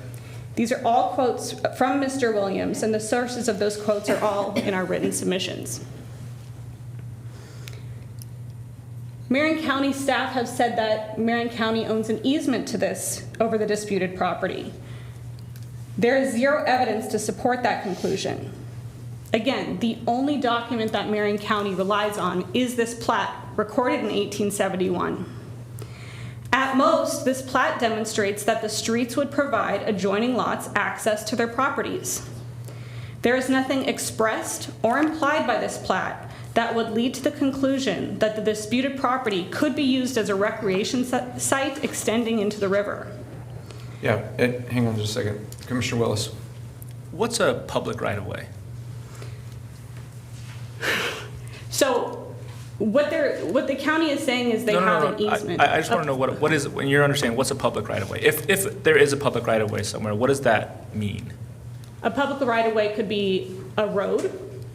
It's property that's been dedicated to the public for the public's use. For what purpose? Is it for any use? Well, like if that's there's a public right-of-way, can the public do anything they want? No. So what can they do? What right does the public have in a public right-of-way? The scope of the right-of-way is determined based on whether the right-of-way is express, meaning it's written down somewhere in an easement or in a deed, or whether it's implied. That determines the scope of the right-of-way. But what is it? What is a public right-of-way? What does it do? What rights does it confer and to whom? If land is dedicated to the public by the owner of the land, the public can use that property in a manner that is defined by the scope of the public dedication. So if, for instance, there was a road and that was a public right-of-way, then the public could use that road to travel on. Is that correct? Correct. Except, I will say, the Oregon appellate courts have said that a plat like this is insufficient to demonstrate public dedication and easement. This is, so that might be getting too deep into I the understand weeds. I understand that you don't think that this is a public right-of-way. But if it is a public right-of-way, then the public has the right to travel on it. Is that correct? It depends on the scope of the right-of-way. Do you know of a public right-of-way that the public does not have a right to travel on? Have you ever heard of a public right-of-way where the public doesn't have a right-of-way? I can't answer that question because the scope of any right-of-way is going to be limited by its scope. So is it expressed? Is the right-of-way expressed somewhere, or is it implied? If it's a plat, it's implied unless it comes with expressed language about what that right-of-way is supposed to be. So I understand that in dispute is whether or not this is a right-of-way. But have you ever heard of a right-of-way where the public doesn't have a right-of-way? Isn't that what it means to have a right-of-way? I can definitely think of situations where land could be dedicated to the public, but the public may not have access to it. So for example, would it be called a right-of-way? Yes. For example, there could be areas of land dedicated to the state of Oregon, a park, for example, and the public's not given unlimited access to that park. They are given certain access, stay on the trails, or it's closed completely to the public. But that doesn't mean that the land does not belong to the public or to the governmental entity to whom the land was dedicated. But we're not talking about public lands generally, we're talking about public right-of-ways, right? So in a specifically a public right-of-way, do you know of a public right-of-way where the public doesn't have a right-of-way? Isn't that by definition what it is? The property isn't owned by the public. It's still owned by a governmental entity. So sorry, I think I'm trying to get some clarity on what's at dispute and what's not at dispute. So do you dispute the definition of public right-of-way? Do you think that that's not clear? No, In the what law. we dispute is the scope, if any, if a right-of-way exists, there's a dispute about the scope of it. Everyone agrees that my clients own this property. So to the extent Marion County believes it has an easement over the property, the question is, what's the scope of the easement? That's all that's at issue. You can call it a right-of-way, you can call it an easement. Really, it's the same thing. It allows someone else to enter onto private property and do something. But isn't... Wait, excuse me, can I just interrupt here? And Yeah. I really appreciate that this discussion, well, I'm not a lawyer and it's way over my head. It's a bit troubling to me that we're even having it, because this doesn't appear to have anything to do with the actual permit criteria, which is what we're here to discuss. So we need to not be doing what something the circuit court is trying to do on their behalf. We need to really focus on this application. So we might need to get advice from our legal counsel, just to be clear. Jane, I would just ask a clarification. your microphone. Sir? To the extent that you're talking about easements, what Hang criteria? on, Jane, hang on. I'm sorry. Yeah. What criteria are you objecting to? Are you saying that we have the applicant hasn't met the burden of proof on? So if you're talking about the I'm talking about the floodplain Yes. and the criteria that the hearings officer based her order on. Which criteria does this testimony apply to? This is a foundational issue. Okay, so Right. not, because we're here on a permit application, so this is a land use hearing, and so I guess our request, I don't mean to be presumptuous, but our request would be that you actually address the criteria you feel the applicants have not met here. I understand. That would be most helpful to the board. Okay, and I will. We can get to it, please. Okay. I will just, one more point on this, because it bears on the entire proceeding, whether you can authorize this development at all is another admission by Marion County that says a property developer's dedication of a street right-of-way to the county does So not. that doesn't have anything to do with the two criteria. So If the county I kind kind of of a right to yeah, the I property. think this is kind of core to the whole issue, actually, commissioners. So Can you tell me why? Help me understand your thinking. because It's appropriate. if the public has a right to access the river, Right. and if the state owns the river, then basically all this stuff doesn't matter. So if the state owns the river and if the public has a right to access the river, then kind of what the opponents of this application are arguing about is not relevant to our decision-making when it comes to the actual application. So that's part of the reason why I think it's, I'm trying to clarify what a right-of-way is. But I think I disagree with counsel here that a right-of-way is a thing. Like, I've never heard of a right-of-way that doesn't confer a right-of-way. Like, that seems a little bit ridiculous to I'm me. not saying it's not a thing. It's essentially an easement. But I'll move on after this, but the main point is, if Marion County doesn't have a right-of-way or an easement over my client's property, then it cannot grant this application. You cannot grant an application to develop private property without some legal justification. That is a taking. But the overwhelming evidence in the record is that this is a public right-of-way, right? What evidence? That's not what's that's not what's at issue today. It's the issues of the two criteria that the hearings officer outlined, and that's what I want to stick to, not something else. Absolutely. Okay. So with that background, we already know that the Friends has done quite a bit to develop the property.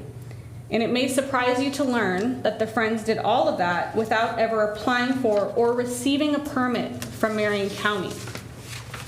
On this slide is an image of the Willamette River Greenway boundary, which is depicted by this green dashed line. The disputed property is within that greenway boundary, right here. So any development, change of use, or intensification of use within that boundary required a permit from Marion County before that development could be undertaken. It is undisputed by everybody here that no permit was applied for or obtained before the Friends did this development beginning in 2017. Mr. Williams just said it was under a memorandum of understanding.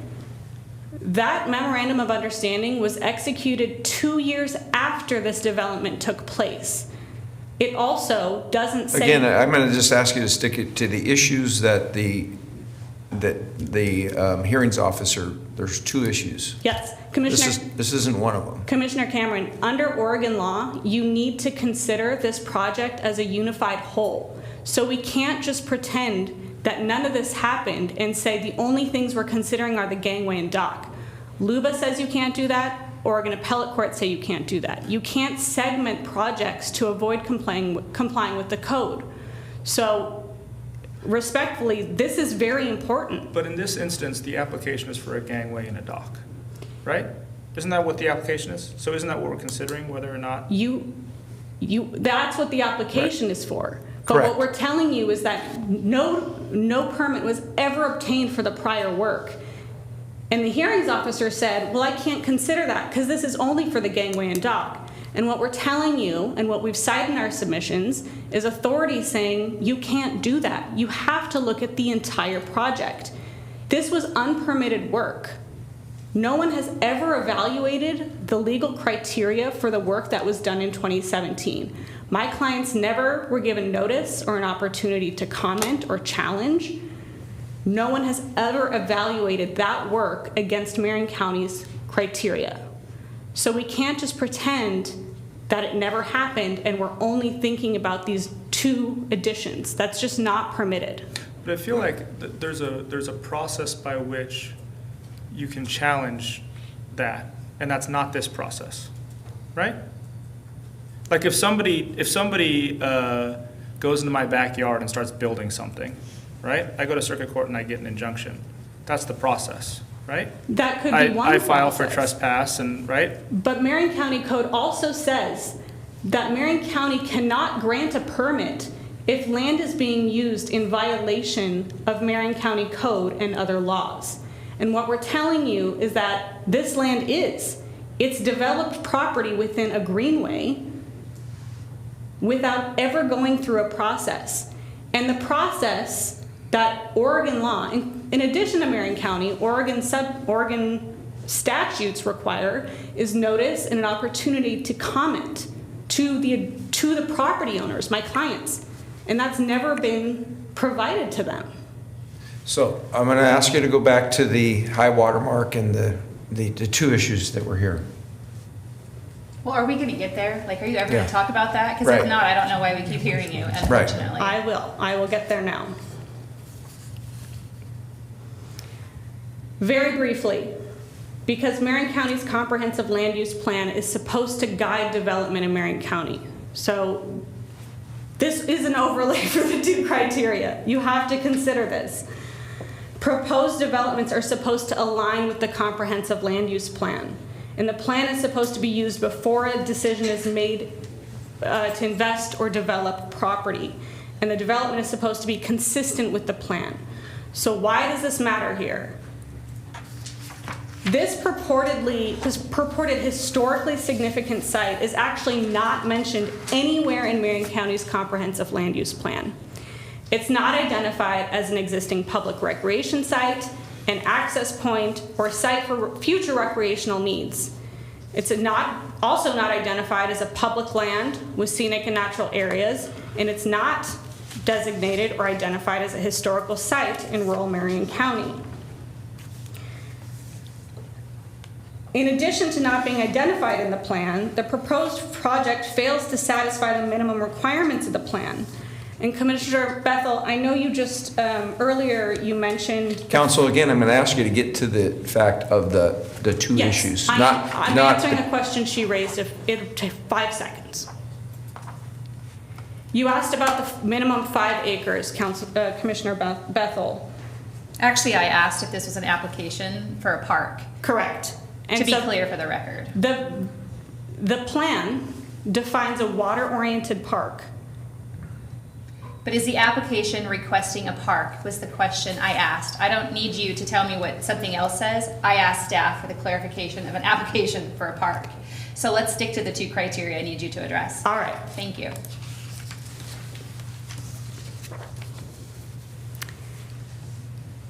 The floodplain criteria. Thank you. Here we are.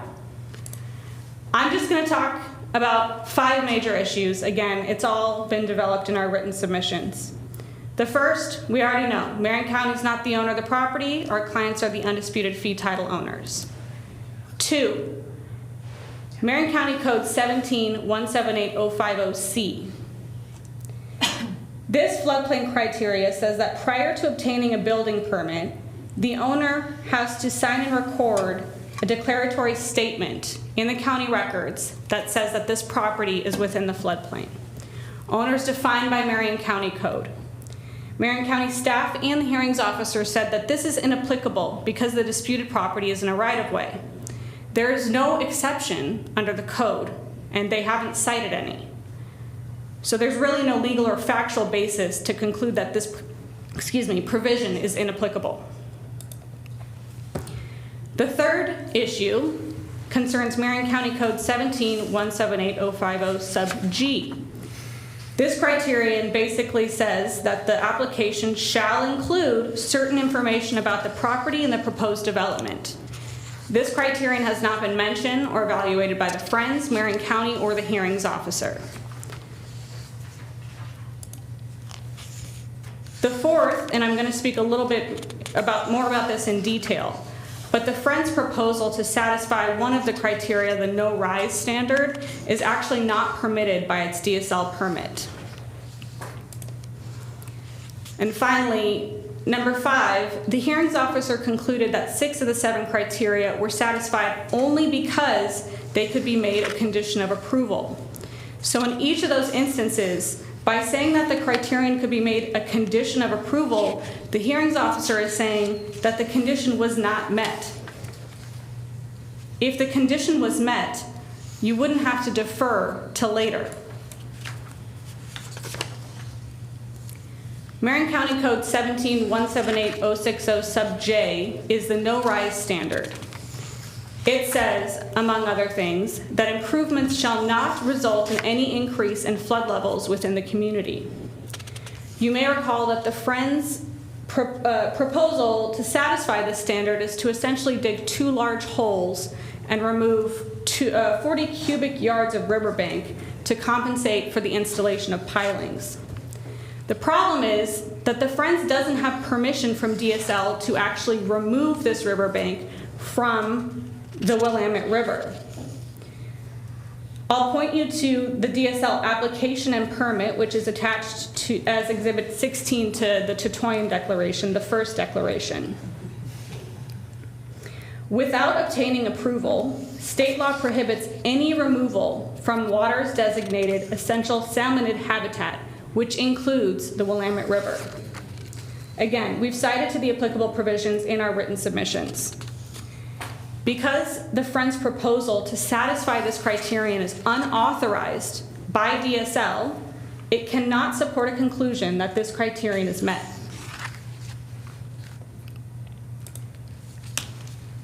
I'll now move on to the next major topic, which is the Willamette River Greenway criteria. For the sake of everybody's time and sanity, I will just refer you to our written submissions, which outlines the policies for the Greenway, which are described in detail in Marion County's comprehensive land use plan. But what they essentially say is that private access to the river, most of the land along the river should remain in private ownership, and public access points should basically be made available in urban areas and public parks. So the criteria we cite are very important to evaluating the Greenway criteria in 17-179.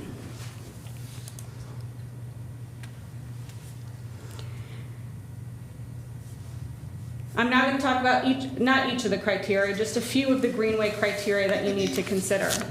Marion County Code 17-179050B says that significant fish and wildlife habitats shall be protected. As we just discussed, the Willamette River is considered an essential salmonid habitat, and Oregon law prevents the Friends from removing any amount of soil from the Willamette River without approval. The Friends does not have that approval.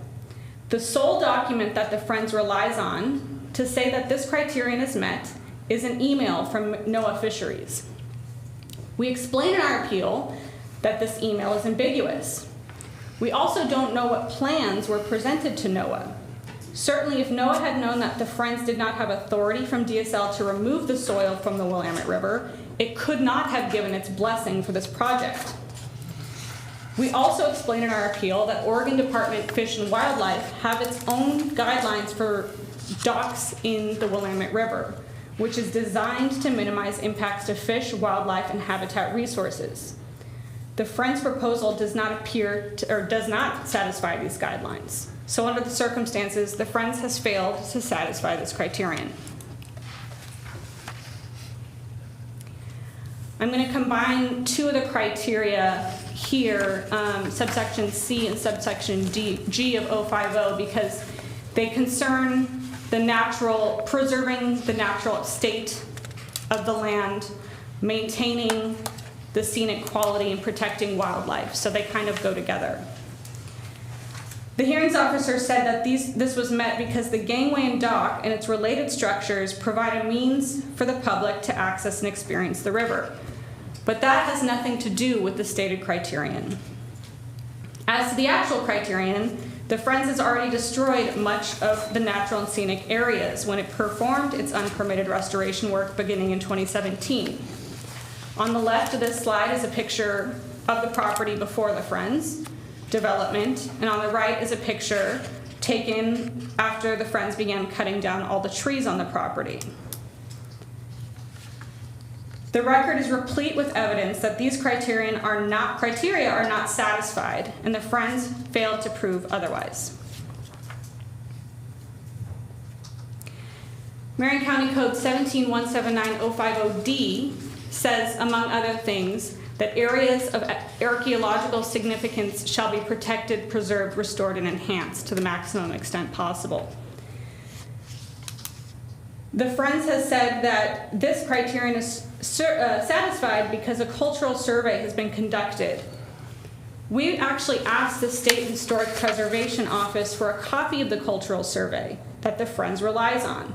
Its response, there is none.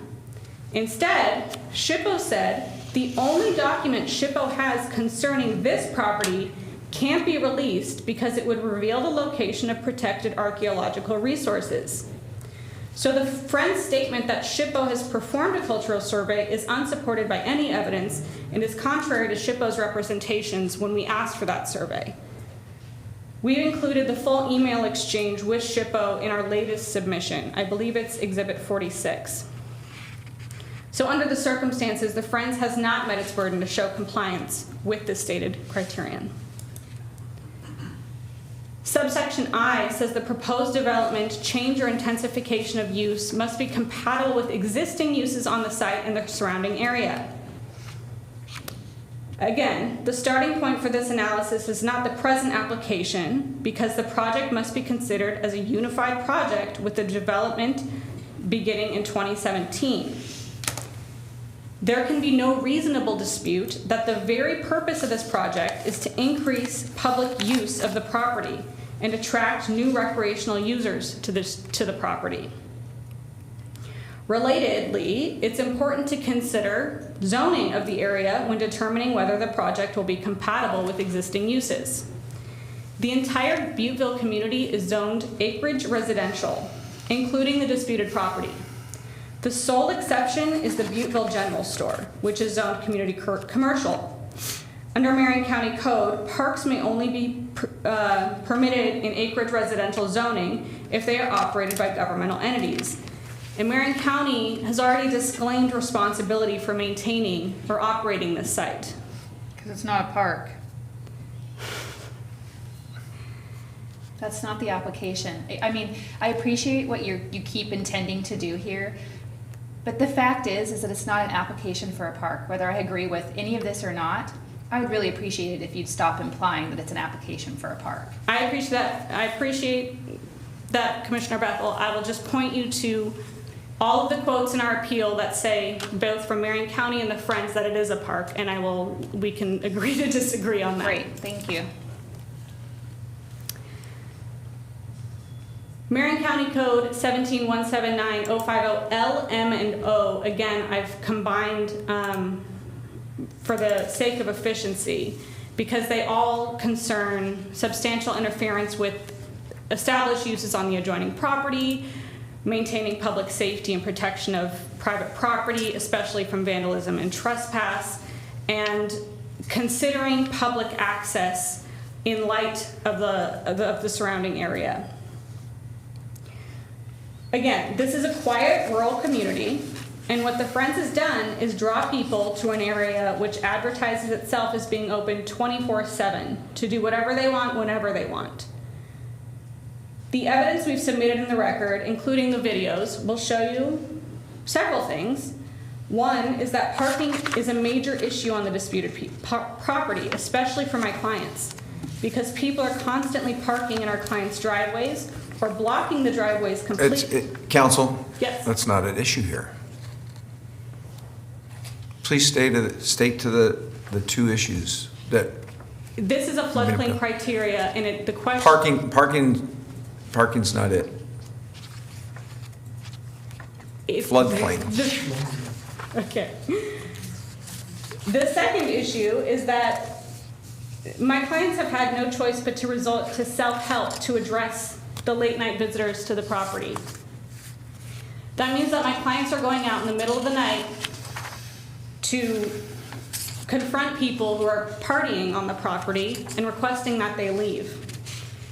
The Friends had previously claimed, and the staff report accepted as fact, that the Marion County Sheriff regularly patrols the area. We requested the sheriff patrols of the area, and we submitted that to you in connection with our submissions, and that demonstrated that in a span of 13 months, Marion County patrolled the area only 6 times. The only other times they came out were... This is not an issue. I apologize, it's not an issue. I understand that we have people all throughout the county that don't get patrols like they would like to, but that's not the issue that we're here to talk about today. I'm sorry. The criterion is public safety. That's the stated criterion. Finally, as my clients will tell you shortly, they have suffered from trespass and theft as a result of the development to date. People are often using my client's property to access the river. As you can see from the photo above, there's nothing physically preventing the public from accessing Ms. Kramer's property. This is her property here. If you walk out to the site, right here you'll see a path that the public has actually worn to access the Willamette River. The public are also using my client's docks to swim. Because of the public's use of my client's, or entry onto my client's property, my clients have had many things stolen from their properties. And we fully expect that these issues will be exacerbated by the Friends' proposal. Because the development seeks to increase the number of visitors to the property by river, car, and foot. So none of these criteria have been met either. I'm now going to pass the microphone over to Bob. Thank you, Commissioners. I do appreciate your time this morning. This is a very important issue to my clients, and I hope that you understand that this project already has had a very significant impact on them, and they're very concerned about how that will just be intensified as a result of the project that is contemplated here. I'm reading the room, so I'm going to be very brief. I just wanted to harken back to last year. Maybe just introduce yourself for the record again, because it's been a long time. I'm Bob Sterringer, Herring Long PC. I represent the appellants in this case. Thank you, Commissioner Cameron. Last year, staff asked you to amend the county code in order to allow persons to submit applications for conditional use permits in a way that would allow the Friends of Historic Butteville to submit this sort of application for development on land that it does not own and against the will of the actual owners of the property. We submitted written correspondence on that. Ms. Kramer came and testified to you about that, and the concern we raised with you was that in making this revision, it was creating a serious impairment of private property rights for the individuals who actually own the property and would be affected by it. What we heard back was, don't worry, when an application is actually made, you'll have an opportunity to come in and address the private property rights implications of that. And that's a big reason why we're here today. Now, like I said, I'm reading the room. You're wanting to hear testimony very specific to specific criteria, but and so I will not tell you everything I was going to say about why this project puts the county on a path to a taking that we have currently in litigation based on its decision to sponsor the approval of the imposition of this massive gangway and dock on their property, property that they own and that the county and the Friends of Historic Butteville do not. Mr. Chair, I'm sorry. Yeah. My understanding was that the state owns the river. Is that not true? Do you disagree with that statement? I don't disagree with that. Okay. The state does own the river below the high water mark, but there's a... So any improvement built below the high water mark would not be built on your client's property, correct? That is probably true. That is probably true. The gangway itself, though, is directly on my client's property, and of course the dock would not be built unless the gangway was created to access it. And so if I came to your house and I built improvements in your backyard, would you go to the county and say, you know what the problem is? He didn't get permits. No, you'd go to circuit court and be like, hey, this is a trespass. Get this guy off my property, right? If that were, I think in the circumstances you're describing, that is probably true, although we could do both. There's no exclusive remedy there in the situation that you're describing. If the neighbor came and improperly trespassed on my property, and I think I'd be able to complain about permits, about trespass, about all of those things. So, but in this instance, just so I'm glad we kind of finally got there, we're talking about an improvement being built on state property, right? That's what we're talking about. We're talking about, so the dock potentially is on state property, but there's a gangway in this disputed area that is undisputably, the county has already admitted this, that it's on property that is owned by my clients. This is above the high water line. But the dispute is whether or not there's a public right-of-way there, right? So one of the disputes is whether there's a private right, whether there's a public right-of-way, and then what is, if there is a right-of-way, then what is the scope of rights that are authorized under it? And there's one thing that I can add to what Ms. Titoyan shared with you earlier. The county treats in its own planning documents, treats that stretch of land as a local access road. In other words, it is for the purpose of allowing access to the adjoining property owners. And if you go back and look at the plat, it was necessary for that because between, I don't know, is it Main Street or First, there was an alleyway. And so access roads were necessary in order to give access to the lots that were along the river. It's not a thoroughfare. So when you're thinking about the scope of this right-of-way, if there is a right-of-way, you look at your own planning documents and realize it was only a local access road for those properties. It was never intended to be some sort of thoroughfare where all the public would be drawn in so that they could go to the river at that point. So I'm gonna say, because the question isn't the right of way here today, right?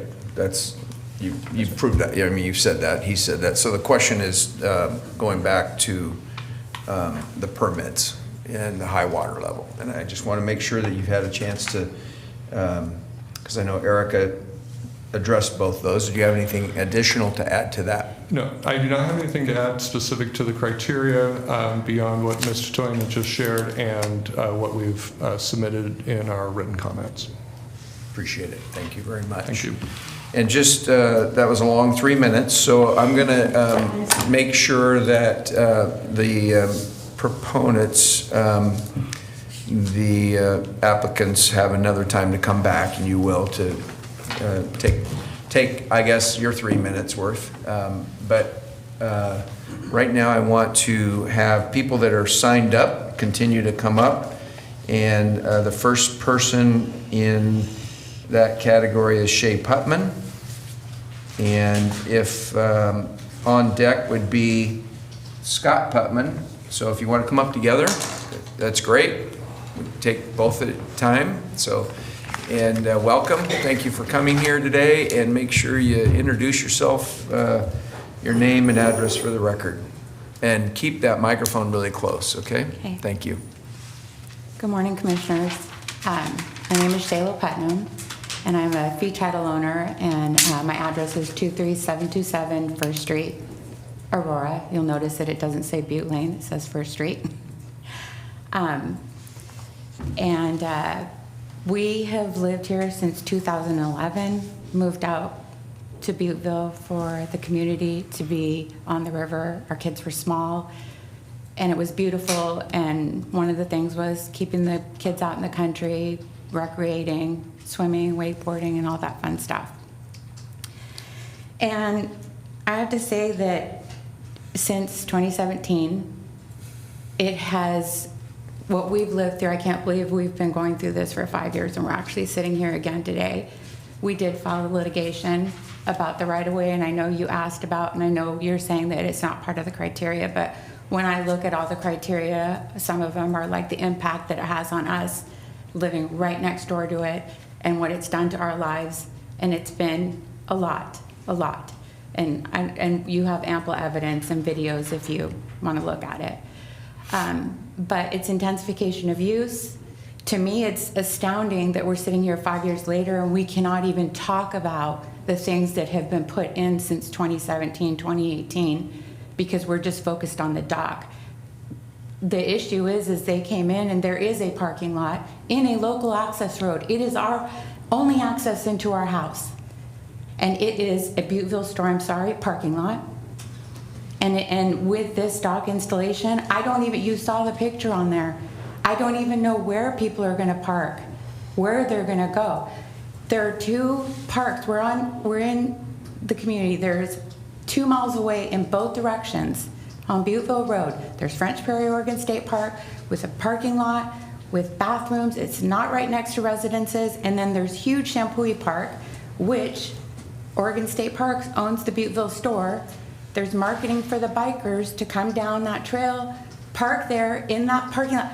No private business. And this is, I'm sorry, as commissioners, I know a lot of you are run against a platform that says that you're protecting private property rights. I'm not seeing that, and I'm seeing our private property rights effectively eroded. And it's how? No private business. If I was a small business owner and owned that little store, and I went and tried to turn a local access road into a parking lot so I could get more parking, it would never happen. It would never happen. I don't know how it's happened here. We have been kind of laughed at, scoffed at, everything that Julie and I have experienced. So I'll just kind of go to the criteria and the impact it's had since that's been in there. And this is even before you're planning on putting a recreational dock. They got a grant of $100 a grant, and it was a recreational Oregon State Park grant for the dock. So how are you going to tell me that this is recreational, it's not a park?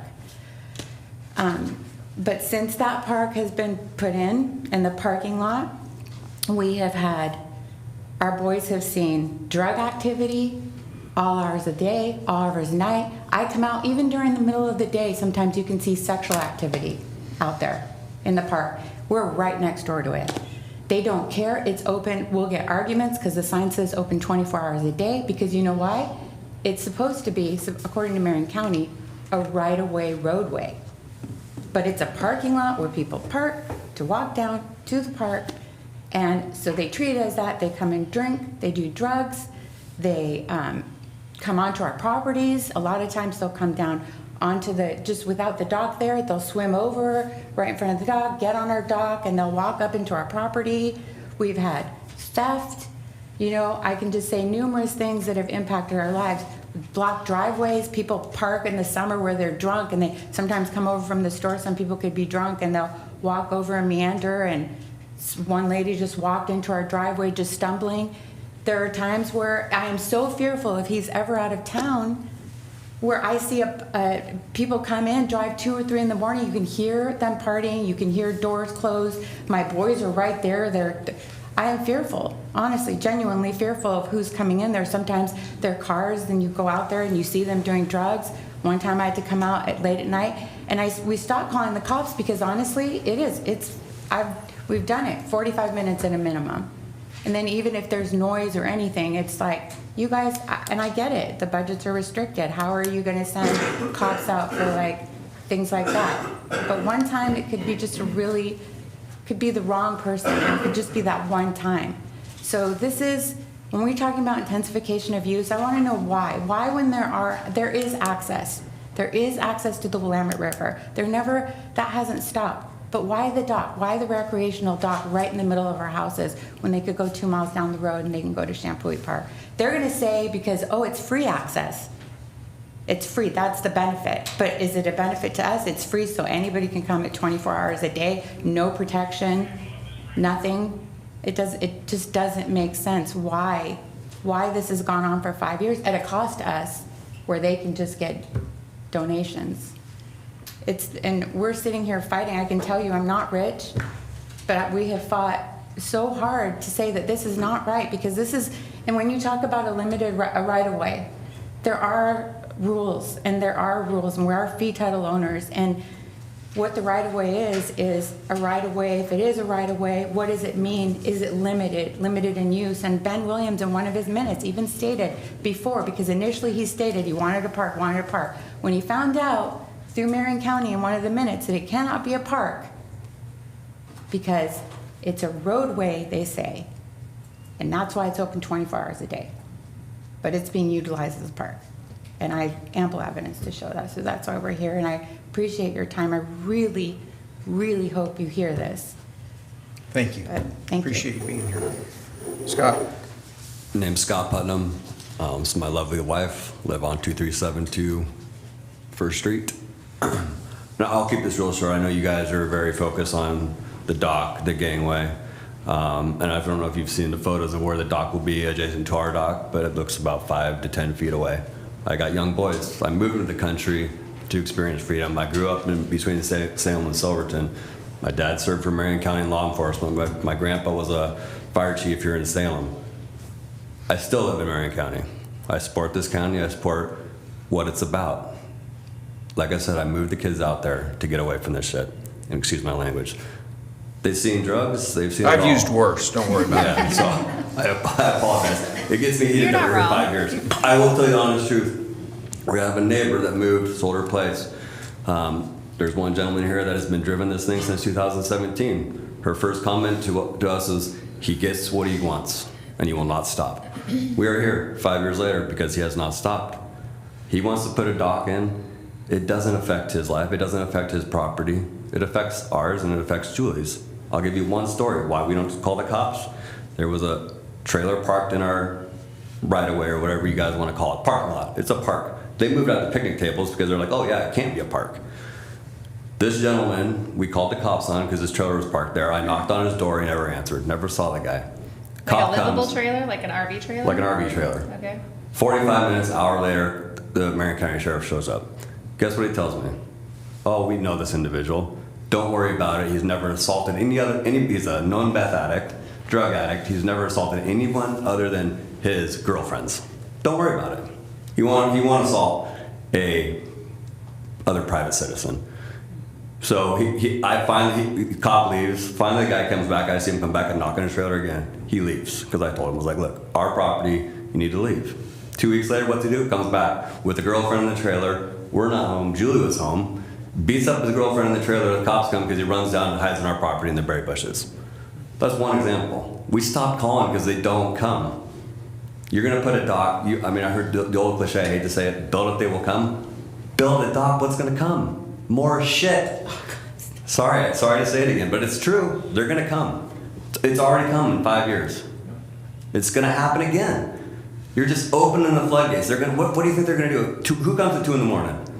You want somebody on your property out in your, I don't know what, alleys or public access, right? You want somebody back there putting their loudspeaker, setting a fire, barbecuing. They already do that down on the park right now. They're not going to do it on the dock. More will come and do that on the dock.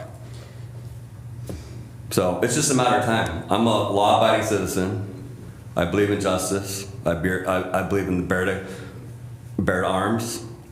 I don't want to have to be in that position someday that I face major consequences. That's it. I appreciate your time. Thank you both for being here today. Thank you. Appreciate it. Good? Right. Okay. Julie. And then we have one person after you, Julie. Conrad.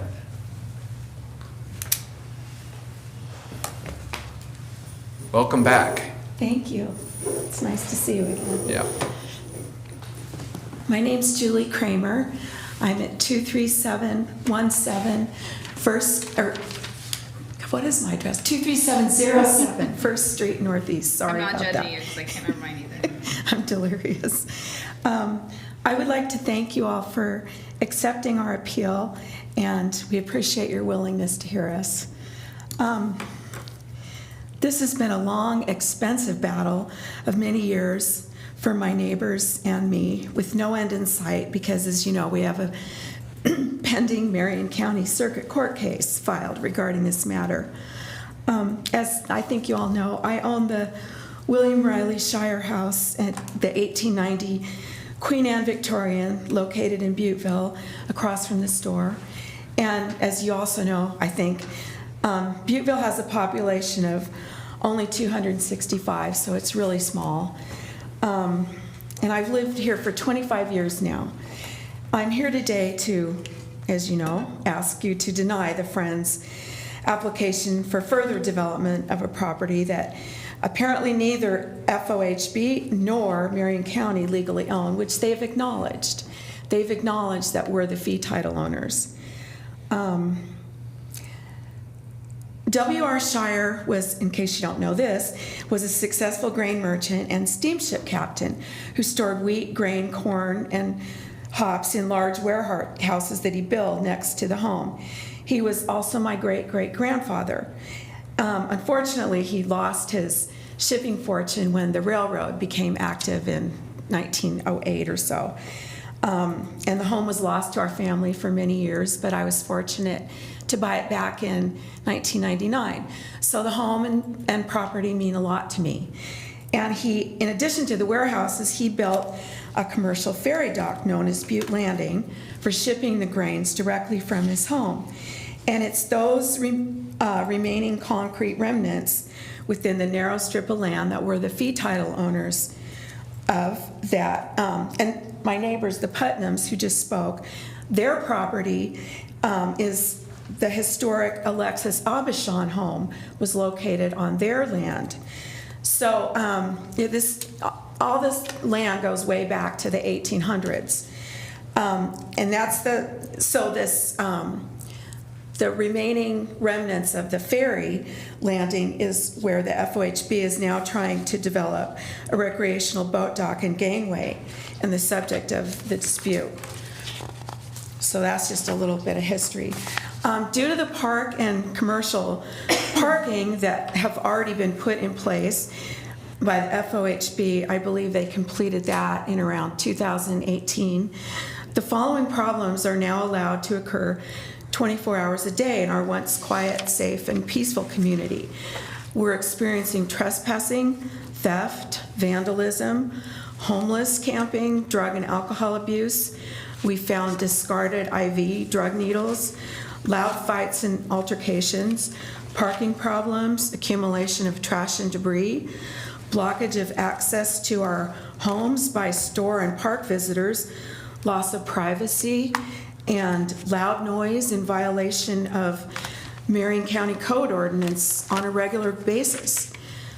Until fall of 2017, Butte Landing consisted of a natural ivy and dirt trail with tall 40 to 50-year-old native Oregon bigleaf maple and fir trees. The natural trail was used by Butteville locals primarily. I returned from a trip to Disneyland with my grandchildren to find the shaded area completely clear-cut, and along with it, a wildlife habit was destroyed. We no longer see owls, osprey, hawks, nutria, bald eagles, or quail in the area that we used to see. No written notice or permits were provided prior to the FOHB's clear-cutting of Butte Landing. The Butteville General Store is an historic building dating to 1863, I believe, and it's the only commercial building left in Butteville. It used to have saloons, and I think it had a house of ill repute even. Anyway, and I know it had saloons and so forth. The OPRD, the Oregon Parks and Recs, owns the store. During my 25 years in Butteville, it's seen a lot of different managers and management styles come and go. But currently, FOHB, under the direction of the president, Ben Williams, who testified earlier today, the decision was made that Butteville needed a park, a local dock, and a gangway added as an economic driver in order to promote and make the store profitable. But I don't know if I said this already, but it's never been profitable in the 25 years I've been here, and I'm not sure whether it is today or not. But they have increased a lot of events they're trying to make a major event center. They have constant music events and bingo and Taco Tuesday and all kinds of things, which has really had an effect on us as far as the constant use by the public. Excuse me, I'm recovering from a cold and I've got asthma now too, so I apologize for my voice. Anyway, to accomplish the goal of increasing profit, FOHB was allowed by Marion County to create a park by clear-cutting the trees, installing a 10-foot wide concrete path, picnic tables, a park bench, multiple signage stations, and the commercial parking lot on our local access road. Okay, if these things don't define a park, I don't know what does. Our current enjoyment, or our quiet enjoyment of our community, changed drastically and immediately after the installation of these things. And because Butte Landing is located on the only local access road to our private properties, it must be kept open 24 hours a day.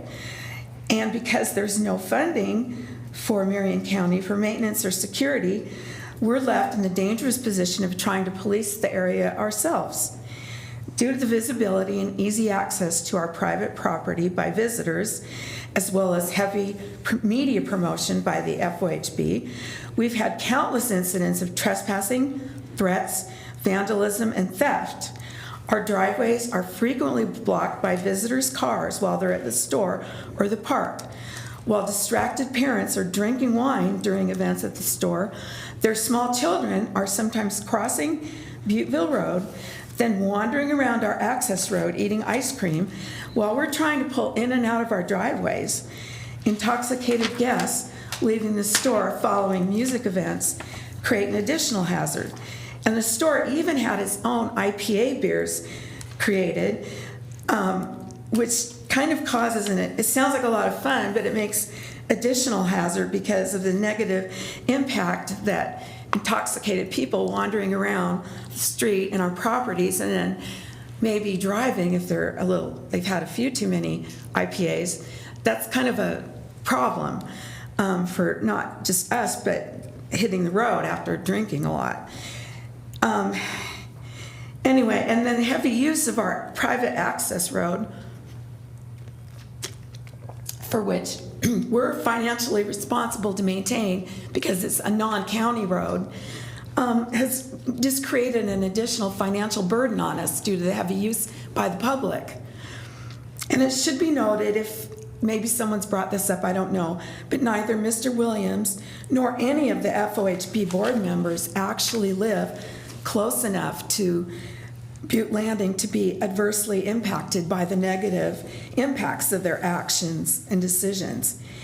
And the FOHB is once again asking your permission to take this ill-advised project to the next level with the addition of a gangway and public boat dock in extremely close proximity to our private homes and pre-existing boat docks, which would not only violate state and county codes, and I may have that wrong on which level of codes are being violated.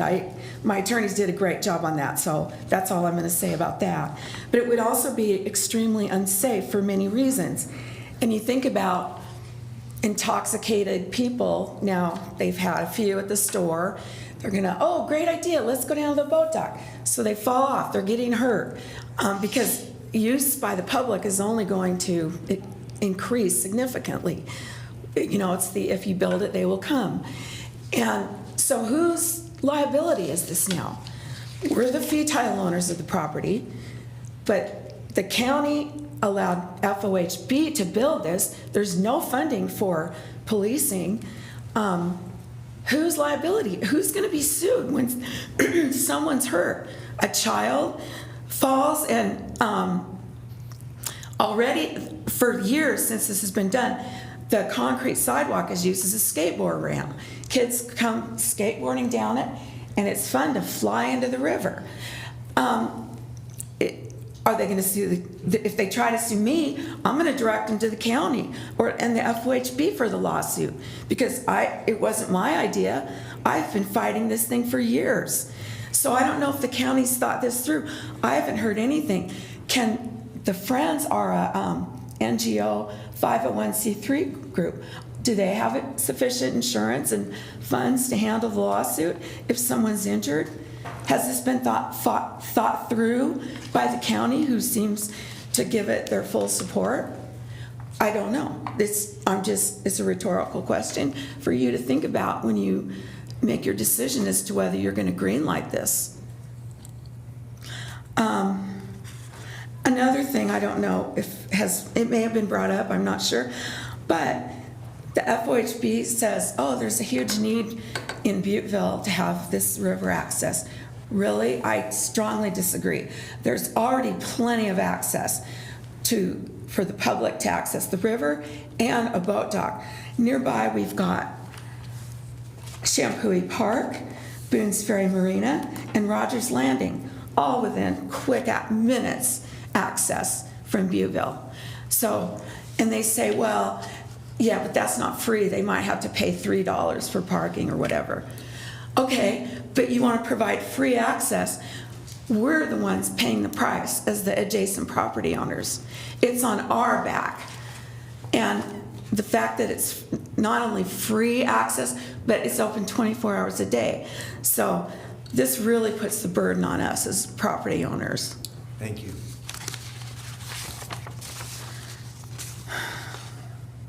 I just have a couple more things to say.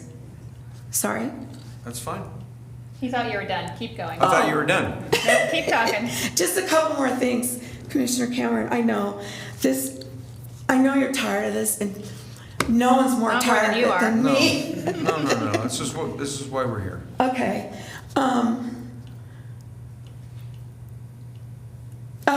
For reasons unknown to me, even though I think Marion County Planning knows that there are numerous codes being violated, but for some reason they keep looking past the code violations, and I don't understand that. They even allowed a waiver of FOHB's $940 fee for the application as a gift in kind to FOHB. And I don't think that's a good look for the county. I think it seems a conflict of interest to me. I don't think any other entity or private person who applied to the county for a permit to do something would, oh, here's a waiver, go ahead. Well, I would say this. Yeah. We've waived all the building permits for wildfire recovery people. We do it. Okay, So but how, I don't understand I'm why. just stating the facts. Well, that's good. That's a good thing. I think private, that's a natural disaster. This isn't a natural disaster. They're trying to put something through that has a very negative impact on property owners. And they didn't consult us or consider us or at all in this. Anyway, and the last thing I wanted to say is, it's my understanding it's an applicant. I keep going back to the medical, it's the supplies to doctors, but it says above all do no harm. I think that's kind of relevant in this case because it seems to me it should be the applicant who has the burden of proving with a preponderance of evidence that all the standards and criteria are met. But in this case, they've not only failed to meet the burden, they've been allowed to violate the public trust at every turn. And we've been forced to live in fear every day. And as I think Scott mentioned, we're kind of, we don't even bother to call the sheriff anymore because, and it's not their fault, but they're overburdened and they have a staff shortage. And they can't get out here for an hour, hour and a half. We could be dead by then. So we just do our best to handle it ourselves, but we're not trained in police procedure, and it's really frightening. Especially, you know, I know Shay's home alone a lot, and I am too, and it's scary. So we ask that, as our commissioners, that you help to uphold the codes and statute of Marion County and deny this application. And I've taken enough of your time, and I thank you very much. Thank you. Thank you. It's good to see you again. Good to see you too. Okay, our next person who signed up is Conrad Harold.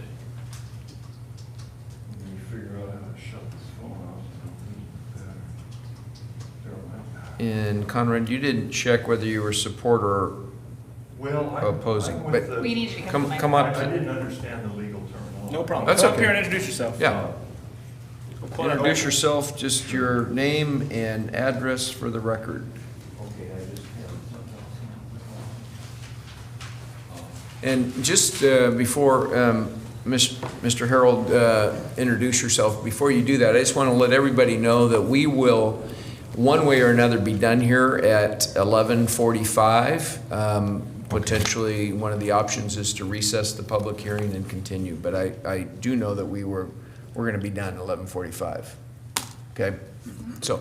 All right. I am Conrad Harold. I live at 370 Church Street, apartment 9E as in Edward, Salem, Oregon 97301. And that is one of the crown jewels of Salem. It's called the Robert Lindsay Tower. And I was fortunate to meet the namesake. I didn't meet the architect, but he died previously. But anyway,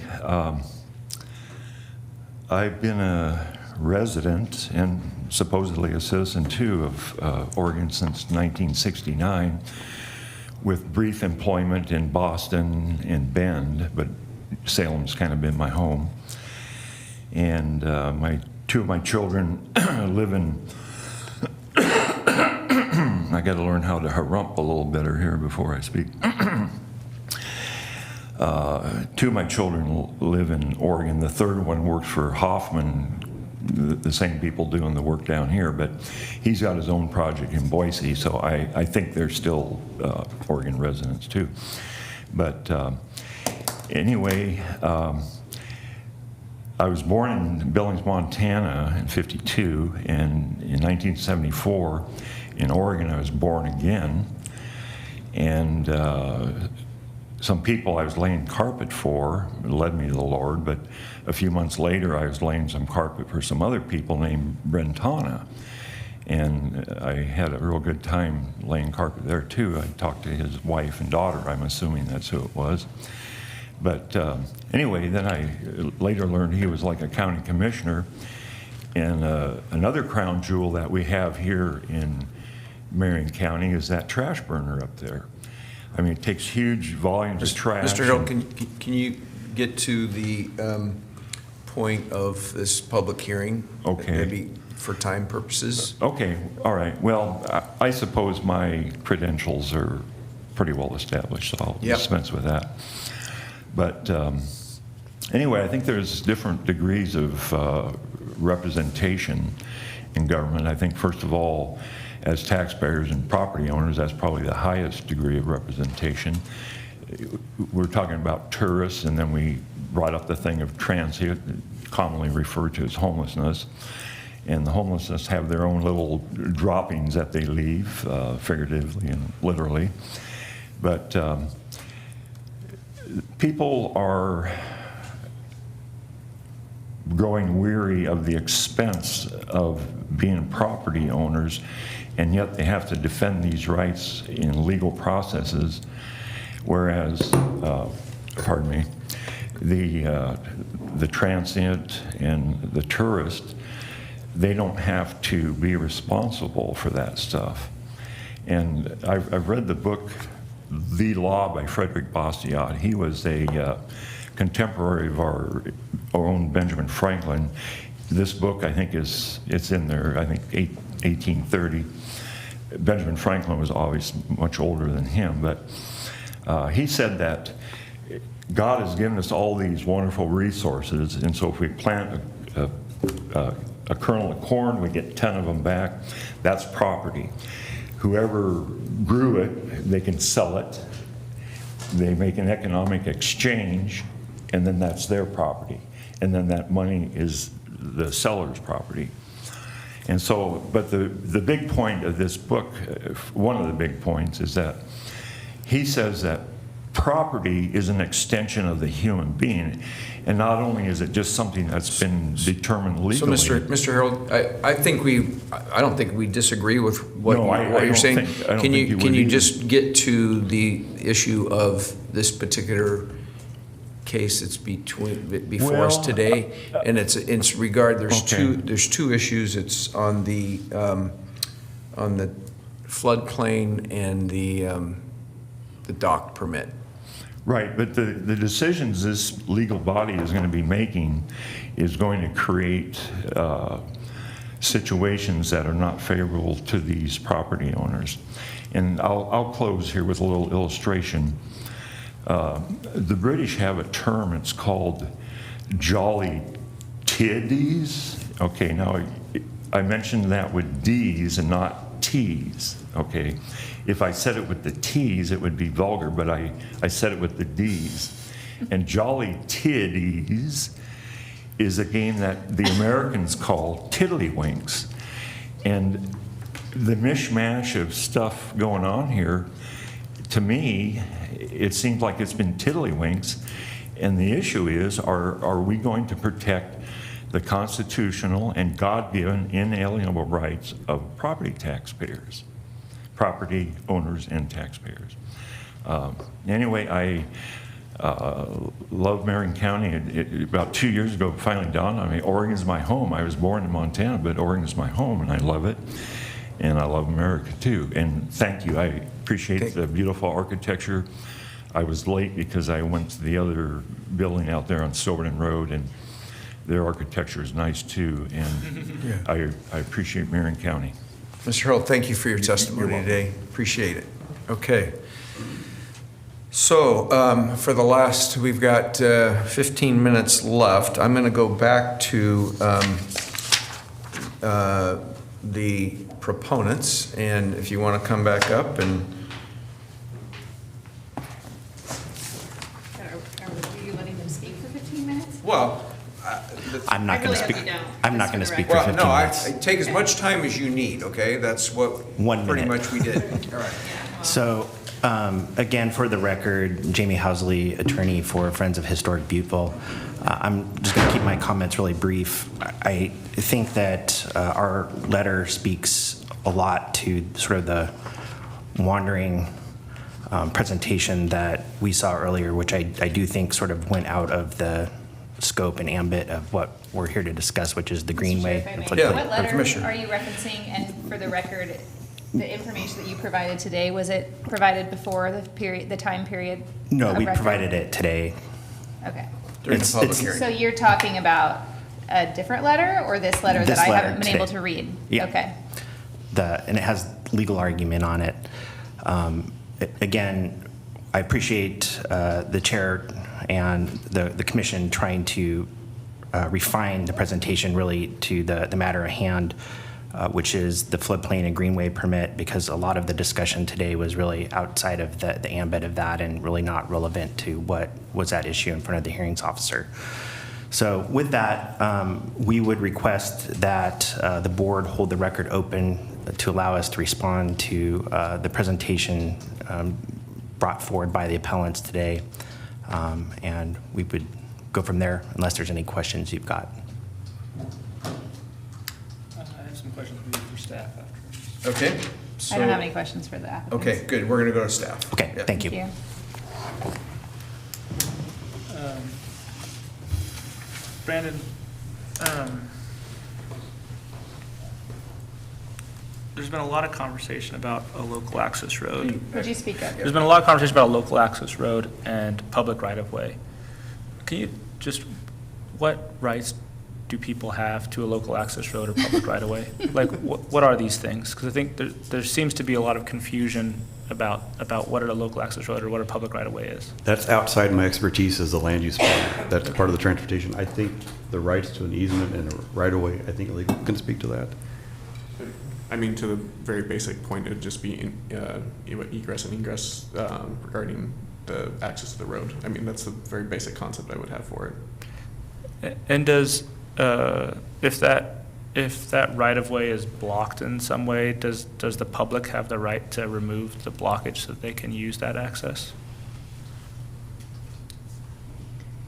I believe in either portions of our code or one of the areas, you can maintain and maintenance to essentially be able to use it as it was intended to be used. So there is a provision that it can be cleared or cleaned or maintained. Okay. Mr. Chair. Yeah. Well, in follow-up to that, some interesting points were made by Mrs. Kramer, which I appreciated your testimony. This is designated a non-county road. Is that accurate? I believe so. So we know how non-county roads go here in Marion County and the burden that we've seen on the residents of those roads. So let's say that it is a non-county road, and let's presume that the application is supported and this becomes a non-park / right-of-way. Who's responsible for the maintenance of that road at that point upon approval of this requested application? Property owners are. Yeah, I believe that is the answer to the question. It would be the property owners. So is that addressed in the MOU? I'm sorry, I just wanted to jump in on that, in the 2019, or the 2019 MOU? That might be a condition of the MOU. Thank you, Jane, and actually, Okay. I don't know that I want to get into the MOU and or have any further conversation with the applicants. I'm prepared right now to send this back to the hearings officer with several questions. Because and I know this has been going on for a really long time, but I feel like there was a lot of things raised today and some areas of concern that I have about granting this application, period, outright. Aside from the emotional investment in this, I think there is a public safety concern that has arisen based on the testimony that we heard today, which is a part of the criteria that has to be met. I have not had the ability to review submitted videos, or that's from the applicants. You know, there's We just got this today. yeah, whatever. But this is from the applicants. This has nothing to do with the residents or their attorneys. And I would also like to talk to our sheriff's office, and I would like to understand the perspective of the public safety component. There's just several areas that I think previously, we did assert, we would take into consideration. It's, I looked back at the conversation that we allowed Mrs. Kramer to provide to us back last year. We made those commitments, and I feel like they're making the same requests of us again. And the two criteria, yes, there's this whole floodplain thing, which is something that I'm not necessarily an expert on, but public safety I'm pretty comfortable with addressing and having a conversation on. And I don't feel that the application is sufficient in addressing how public safety is provided, asserted, supported, all of that. And I don't think that the hearings officer also addressed that accurately for me to comfortably make a decision. So I don't need to get into anything with the applicants. Thank you for coming back up, but I don't need you to do so. That's fine. So, Mr. Chair, if I yeah. may, I have some comments kind of Yes, to that please. as well.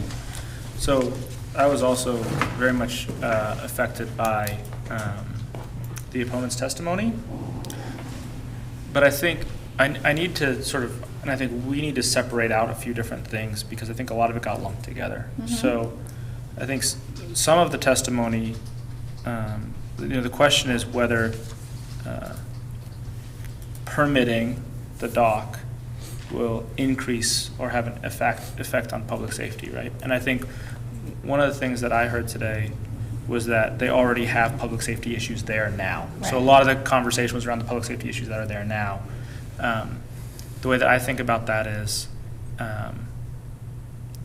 that's sort of independent of whether there will be additional public safety issues if the dock gets built, right? The public safety issues that are there now exist in the current state now, right? And so the question is whether there will be additional public safety Well, they'll issues be if the docks enhanced. get built, right? And I think one of the things that I've thought for a while, and I'm just going to say it on the record, is I believe that the situation that we're in and the comments and the concerns are a direct result of the Democrats in Oregon not being serious about public safety, about people passing Measure 110, legalizing drugs, allowing criminals basically to go in and out of jail over and over and over again, having people not feel safe in their communities. And it's not necessary. So my wife's from the Midwest. There are places where you do not have criminal activity all the time. You don't have livability crimes. You don't have constant theft. You don't have people with cars being stolen over and over and over again. Like, that is not necessary. That is not a natural condition of civilization. There are places where that doesn't happen.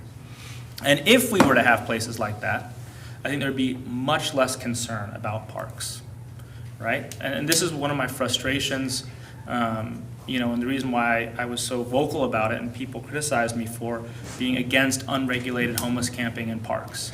It's because if you allow unregulated homeless camping in parks, then you don't allow kids there. So you get to choose. You can either say parks are places where kids can play or parks are places where drug addicts can live, but it can't be both. You have to choose.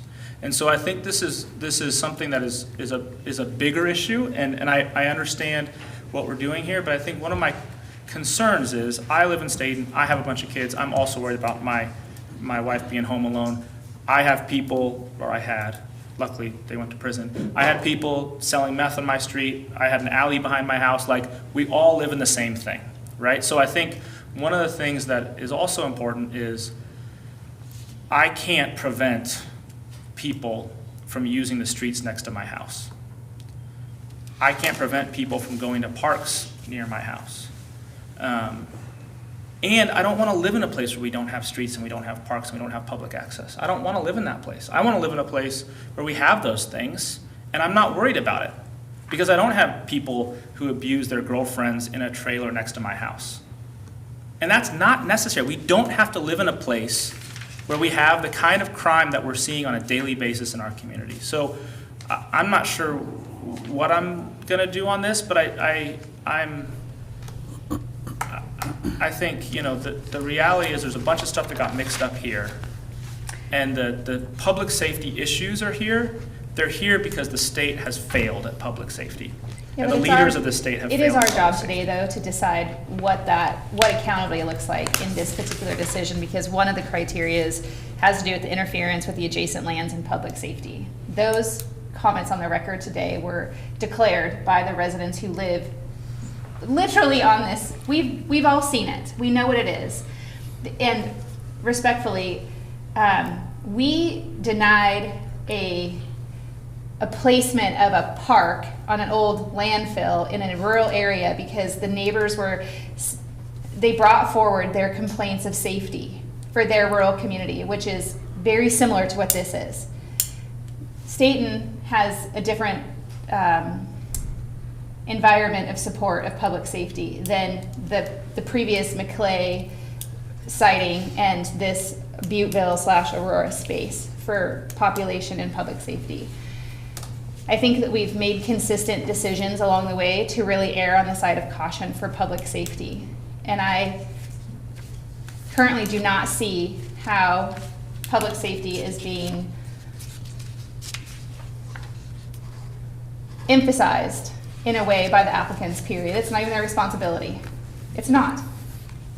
They have no jurisdiction over it whatsoever. And in fact, regardless of an MOU, that somebody would have to probably enforce in court for them to redo a road, which we know is very costly for a non-county owned road. There's additional burden there for the residents of this community for this particular dock, aside from all the other things that were stated by the attorneys of the opposition. So there is so much more to this than it's evolved, in my opinion, since we heard this last time. So I appreciate the discussion of public safety, because I'm with you all, and every resident in Marion County, we have issues. I get it. I live in Detroit. It takes 45 minutes for a sheriff to get up there too. I do want to come back to the issues that were here. The DSL, some questions I have on the permit. Can somebody just say what DSL is? Because everyone keeps saying Department of it. State Lands. Thank you. We can't be using these acronyms. This Department of State Lands, the issue that the opponents brought up about removal of soil in the permit, I need that question answered. The Greenway proposal, there are comments about that and private access, and ODF and W dock standards. So if we are going here, I would like to. I mean, there's two things I think that I want to suggest right here as motions. One is you mentioned sending it back to the hearings officer, potentially to help clarify some of those things for us. And Brandon, you can maybe clarify some of them for me right now. Or two, leaving the record open and continuing this public hearing for a date certain in the future. I'm going to look at Brandon and then legal counsel to talk about those two things. So we do have a time frame for making a decision in this case, and we've got some time. But at this point, we've got, first off, the applicant has a right for a 7-day final argument. So if we close the hearing today, they'd have 7 days, then the board would reconvene with the hearing closed to make a decision. And that would put us within our time frame. Yeah, and I didn't mention that one, but go ahead, that's an option. If the board continued the hearing, I'm concerned, unless we get an extension, I'm concerned that we'll run up against that rebuttal timeline for making a decision, and there won't be time for the county to make its final decision in time. Or it could get referred to the hearings officer to make another decision, or to take another look at this. And with that, we need a 60-day extension. Anything besides the 7-day rebuttal, that the board come back and reconvening and making a decision would need additional time granted by the applicants. By the applicant for an extension? 60 days. Okay. And if they do not? Then we are looking at 7-day open record for rebuttal only, closing the hearing, 7-day open record for rebuttal, then the board reconvening to make a decision. No, if we refer this back to the hearings officer and you need a 60-day extension from the applicant, if they do not give that, if we make a motion to refer it back and they do not give that extension, what happens? Then if we don't make the decision in time, we could go to circuit court, be taken to circuit court to have them make the decision for the county. Or if we make the decision in time, but there's it gets appealed, there would be time for the board to accept the appeal, and the hearings officer decision will be the final decision for the county. Okay. Jane? I guess the question is, would the applicants, I mean, if you want to have full information, would they agree to this 60-day extension?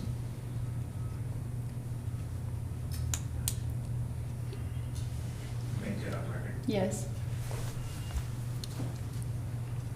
Well, and you don't, I guess legally, you don't have to make that decision today. It's a question if you want to or not. It's a question, and I think the other question I would have for the board is, if they did agree, and if it were remanded back to the hearings officer, are there specific criteria and elements within that criteria you would like her to go back and revisit? What I heard you ask about was the floodplain criteria. Mhm. And then I heard the other commissioners speak to what I wrote down as I, L, and M on County Code 179.050, which has to do with public safety and the impacts to adjoining neighbors. And it does sound like new information was submitted since she issued her decision that she could consider along with additional testimony. The other thing that I heard today was a new legal argument that I think was raised about the underlying permits process that you might want to have her come and That's- take a look at. That's what I was asking Yeah. about, the DSL and ODF&W and all those things that have to be done. I know that her recommendations, one of the conditions was that all the permits needed to be applied for, and obviously that was it. The other question that I have is the liability question that came up, and making sure that we're secure on that, knowing what that liability is if something happened in that particular area. So that would be another question that I would. Just several questions Yeah. I'd like her to answer. Okay. Do you want me to state them? Yeah, you got it. Yeah, I do. The first one is, in this particular case, if the application is approved, who must maintain the road? I'd also like to know whose liability it is, such as Mrs. Kramer's request, if somebody was to be harmed. Who is held liable in the event that this application is approved?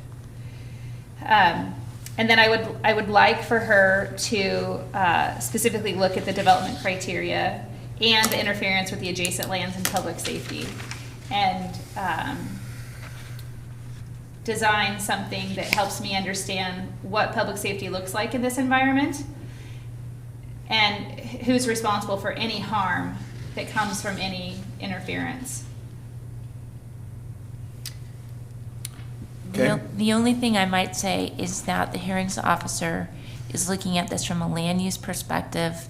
She may not be able to issue an opinion on liability. That may need to come from my office separately. Well, whoever needs to answer that question for me, I'm not gonna make a decision until I know the answers to those questions.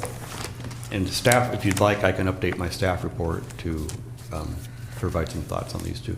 Okay. If you want. Right. Okay. All information is beneficial. Okay. So the question That's- still remains. The 60 days. Yeah. Yes, we'll agree to that. Okay. Thank you. Good. So then we will need a motion to refer this back to the hearings officer for those further questions to be answered. So moved. Well, you made, okay, I made the motion then as a Yeah. chair. And so moved. So I just want to make sure that Oh, you made the motion, okay. that we get some sort of testimony from the sheriff's office on what we can do as far as public safety in this area. And I just don't know if that was specific. I believe what the process is that her planning reaches out to affected agencies and departments, and then they can respond or not. I didn't see that the sheriff's office had responded, but they can try again and get Yeah. specifically ask them. I just want to know what's possible, because I think regardless of what the decision is, although it's relevant to the decision here, there's an existing situation that sounds like needs to be resolved. So even if no decision is made here, Right. it sounds like the current situation is not okay and needs to be resolved. And then I need to know, the question is, what would this, permitting this dock do to the safety situation there? Would it impact that safety situation? So what Okay. can we do now, and then what? So we have Commissioner Bethel made a motion. Yeah. I need a second on that motion. I'll second the motion. Okay, and now further discussion, any? I know you were adding in between there, but I just want to make sure we got it all. Okay? Okay. Any further discussion? Otherwise, I'll call for the vote. I just want to say for the record that you're heard. And we do live in this Absolutely. community, we understand. But we also understand the efforts of the desire to have accessible pathways. So this is very complicated, and I'm sorry it's taking so long. All right. All those in favor of the motion signify by saying aye. Aye. Aye. Okay. Thank you. Wow, thank you, everybody. Thanks.